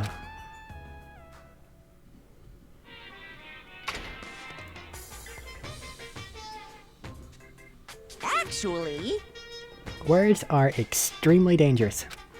Unlike letters, words cannot be undone with erasers or with a backspace. That's why you need to be extremely careful. Same goes for me. There was a time in my past when I went through a lot of trouble because of that. That's right, when I was being trained at the safari park. At the time, there were 2 animals in the park that I got along with. One was a squirrel, named Sir Dietrich, and the other was a fox, named Cha-Cha Jr. To be honest, Cha-Cha Jr. was really stupid. If a female employee tried to have a serious talk with him, he'd just stare at her boobs the whole time. That's why Senior Dietrich would order him to steal panties. And that idiot would get real happy when he exchanged the panties he stole for Dietrich's old undies. Also, this one time, the 3 of us went to a steakhouse, and the waiter asked, "How would you like it cooked?" Cha-Cha Jr. proudly said, "With fire!" Senior Dietrich was pretty crafty. He knew how to play Cha-Cha Jr. He made Cha-Cha Jr. abduct a fawn and drown it. Then he saved that drowning fawn himself. And he made Cha-Cha Jr. tell everyone about it. Man, he really did some shady things. Anyway, the 3 of us were getting along together. We were living a fun life in a safari park. That's right, until the day I ended up saying those words. I accidentally said this to Cha-Cha Jr. Foxes and our squirrels' natural enemies. The next day, I stumbled across what was left of Dietrich Sr. He'd been eaten. Good thing I immediately tattled to a male employee so he could put down Cha-Cha Jr. with a hunting rifle. Even now, I regret saying what I said back then. What the hell? Squirrels have it rough. They have so many natural enemies. The squirrel ate the other thing. Alright, that's fine.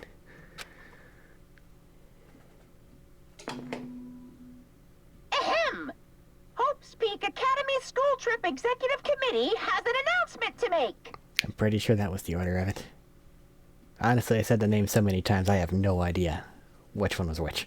Good morning, everyone! Looks like today is gonna be another perfect tropical day! It hasn't rained once. Now then, let's show some enthusiasm and make sure to give it our all today!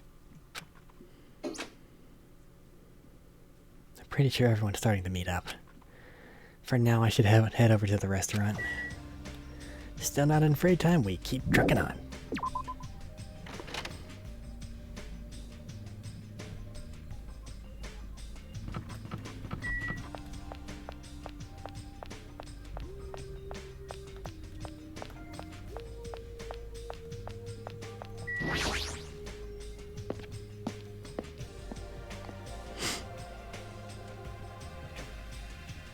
Hey, Chiaki.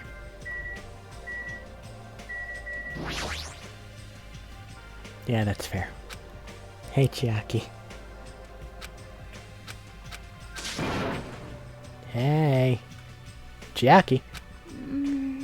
I wasn't sleeping. Yeah, you were. Totally.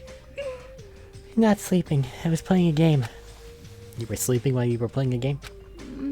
There is always time for gaming. That doesn't make any sense. Anyway, you look more tired than usual. Last night I had a weird dream that woke me up in the middle of the night. So maybe that's why? A weird dream? Well? It was a Monokuma puzzle game. It was like one of those tile falling games where you make falling Monokumas disappear by creating a chain. But no matter how much I played, I just couldn't beat it, and the Monokumas just fell endlessly. Why did I have a dream like that? It's probably because we saw that factory where those Monokuma goods were made. See you upstairs.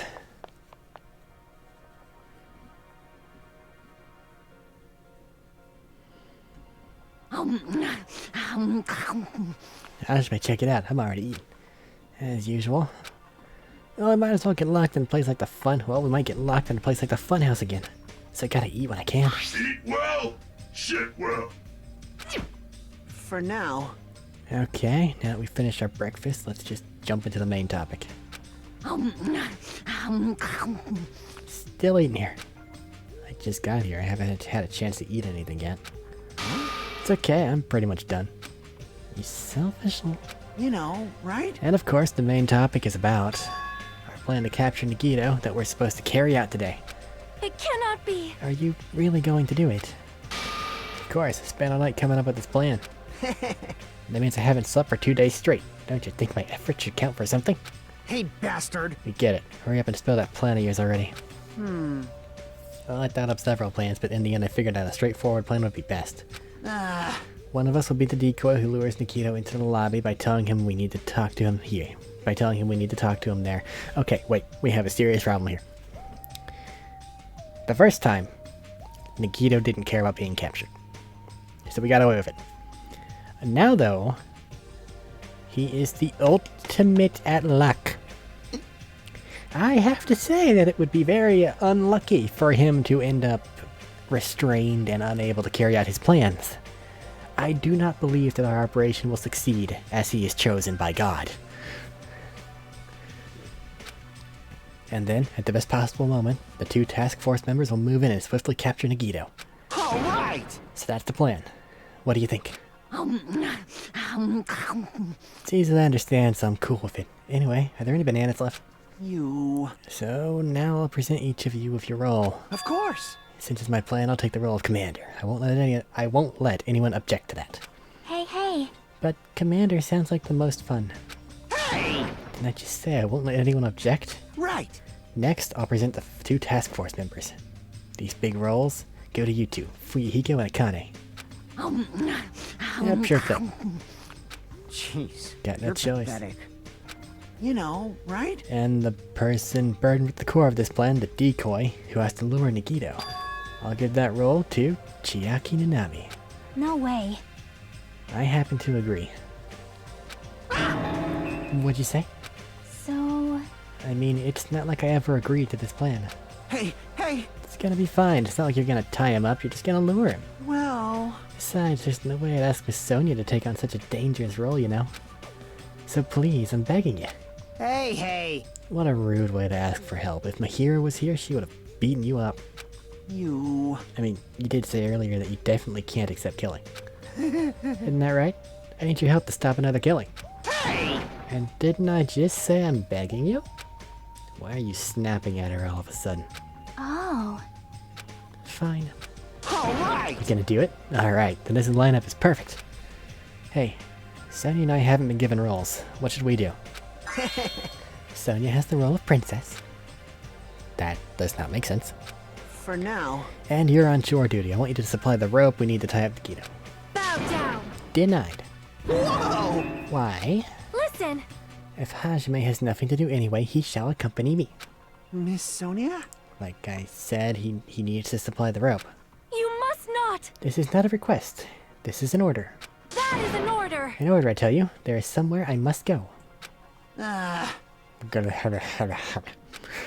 Fine, if Hajime and Miss Sonia are free, it's fine.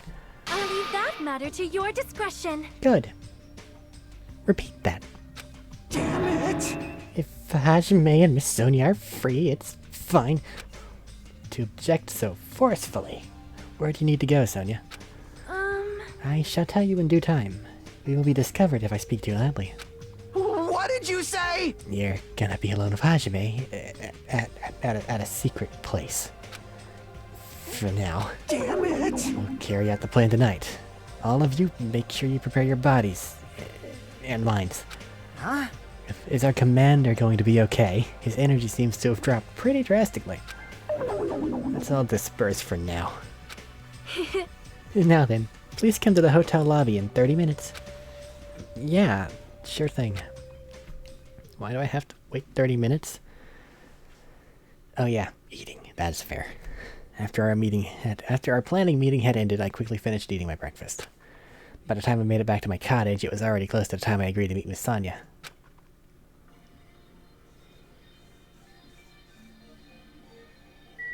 Why did I have to go back to my cottage to leave to go back to the... we're going to the hotel lobby.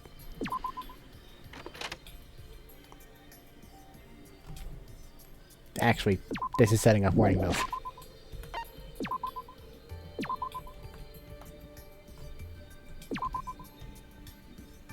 Nothing differently could have been done in between now and then. Nothing has been skipped. This is fine. Though I should check on the bunny. 35. Hold on. I have something I must do. I've played Pokemon.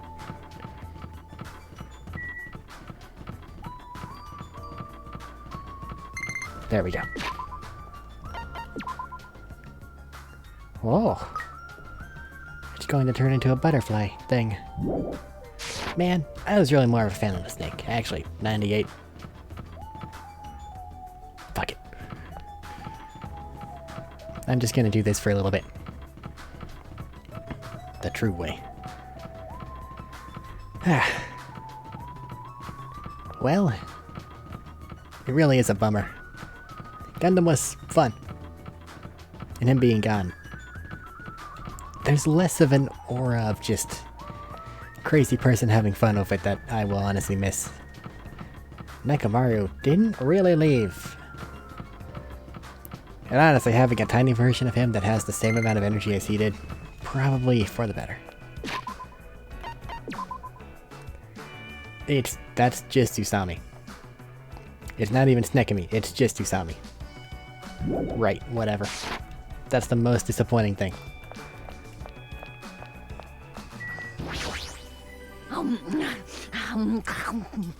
Pretty refreshing to eat food by the pool. She's still eating. Of course she is, why wouldn't she? Hi there. I just called you the most depressing thing. It's nothing personal, but you would be cooler if you were part snake. I won't forgive you! I can't. Your teacher can't allow this plan. You're gonna stop us. How's it going, Kazuichi? Shut the hell up, you useless rabbit. You can't! I won't be quiet. I cannot accept this plan. Hey, what happened? Man. Well, that Monami bastard apparently heard about our plan. I won't forgive you! You can't. Your teacher can't allow this plan. Shut up! Shut up! Not like we want to do this. We're just doing it because Nikito's dangerous. That's right! He's planning to kill someone. This is just self-defense. But I still can't ignore it. I can't just allow my students to fight among themselves. Love, love. Shut the hell up, you useless rabbit. Looks like they're talking in circles. It might be better if I just leave them alone. If they keep shouting like that, I'm pretty sure Nagito might overhear them. Again, it doesn't matter. We can do everything perfectly. He will fucking magoo his way through a situation. I don't know how to stop him.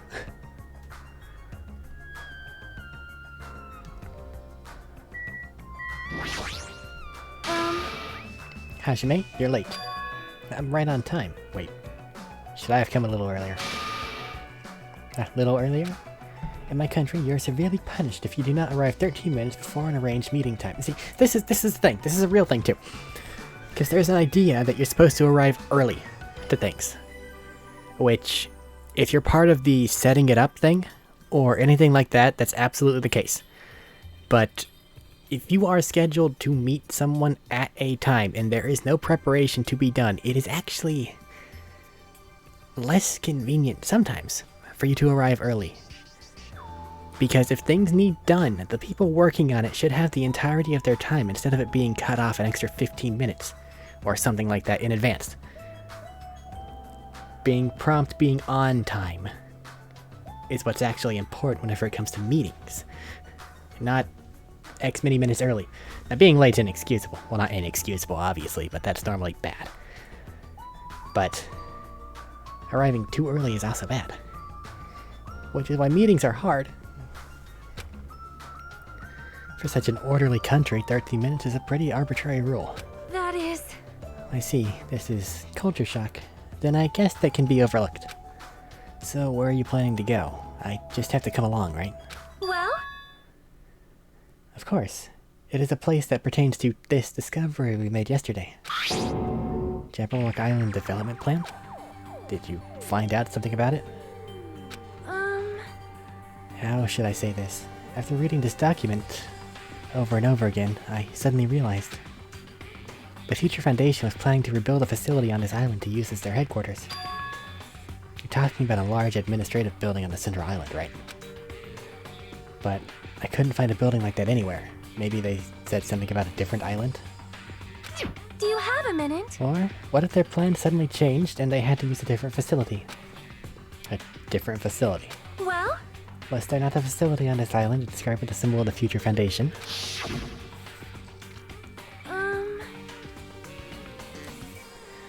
As I recall, the ancient ruin on the second island had such a symbol on its door. Yeah, you're right. The Japanese word for future, Mirai, was transcribed there.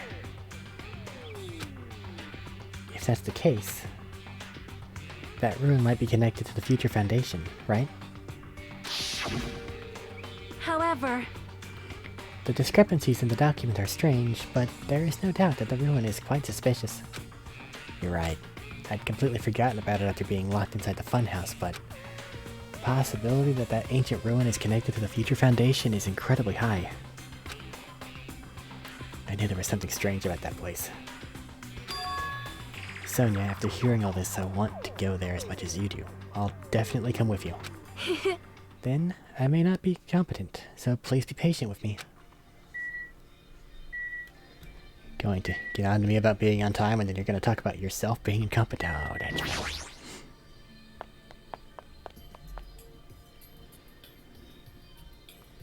Anybody hiding in the rest? Oh, I guess Sonia's actually just kind of following me along at this point, isn't she? I should probably talk with her. When we come here, it's easy to reminisce about the days we spent together with everyone. Hey, Fuyuhiko, what are you doing? Fuyuhiko? Damn right. Ah, but it's you. I was just looking at this photo here. It's the first time I've seen a photo of Pekko and me where we look like equals. Damn it! My hero. When the hell did she even take this photo? Did I just see a flicker of light in Fuyuhiko's eye? Was he crying?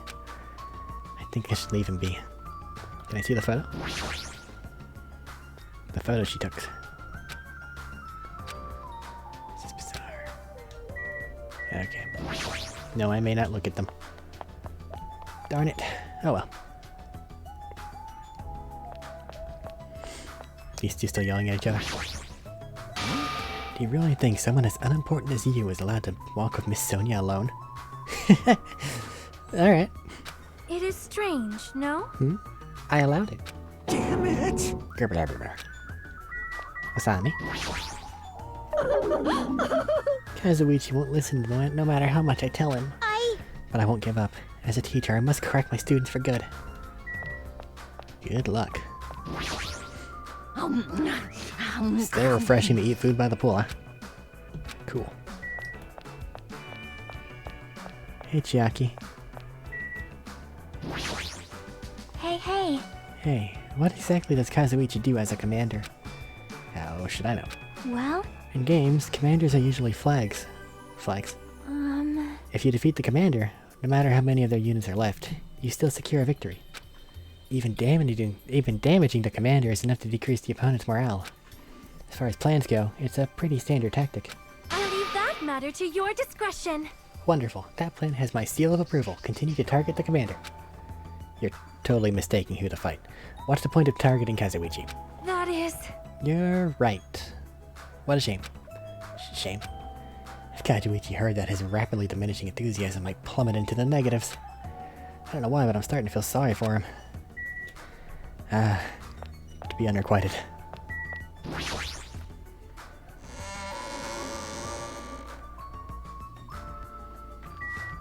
Where am I going? Second island. Hello. I see. The ancient ruins of the second island. Discrepancies in the document are strange.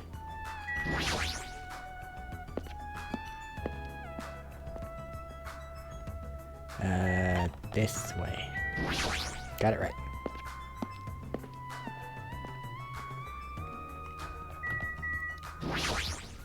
I see. To the ancient ruin. With the big scary metal door in what's obviously Hope Speak Academy. No matter how many times I see this place, it certainly gives me the willies. However, Well, we should not dwell on that. After all, we are here to look for clues. That's right. There's no doubt we'll find something here. Alright, let's start.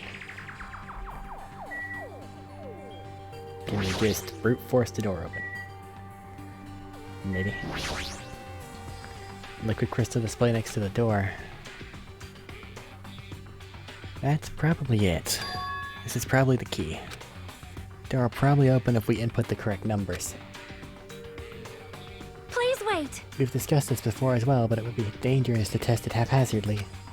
Well, If we make a mistake, it is possible that we will be fired upon by that gun. I can think of no other reason for that gun to be there. As long as that's a possibility, it'd be bad if we acted recklessly. I am concerned. That is right. Courage and recklessness are completely different.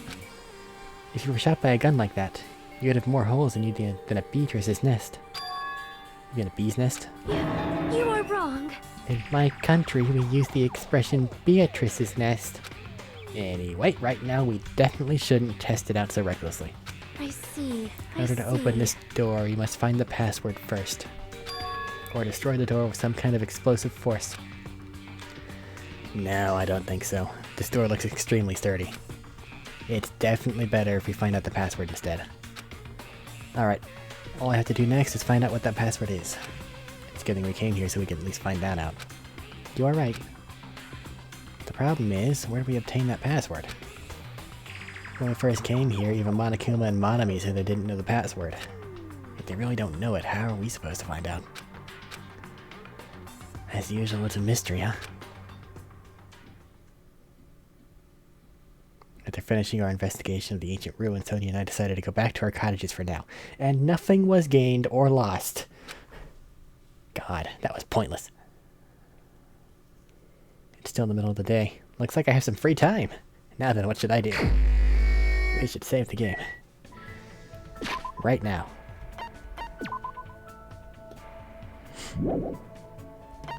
Okay.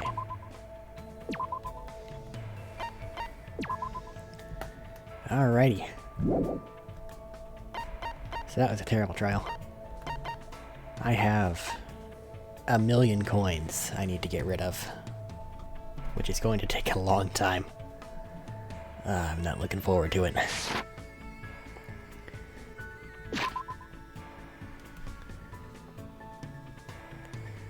This plan to capture Nikito can only go poorly. But, oh well. I guess we'll see. So, until next time, be seeing you.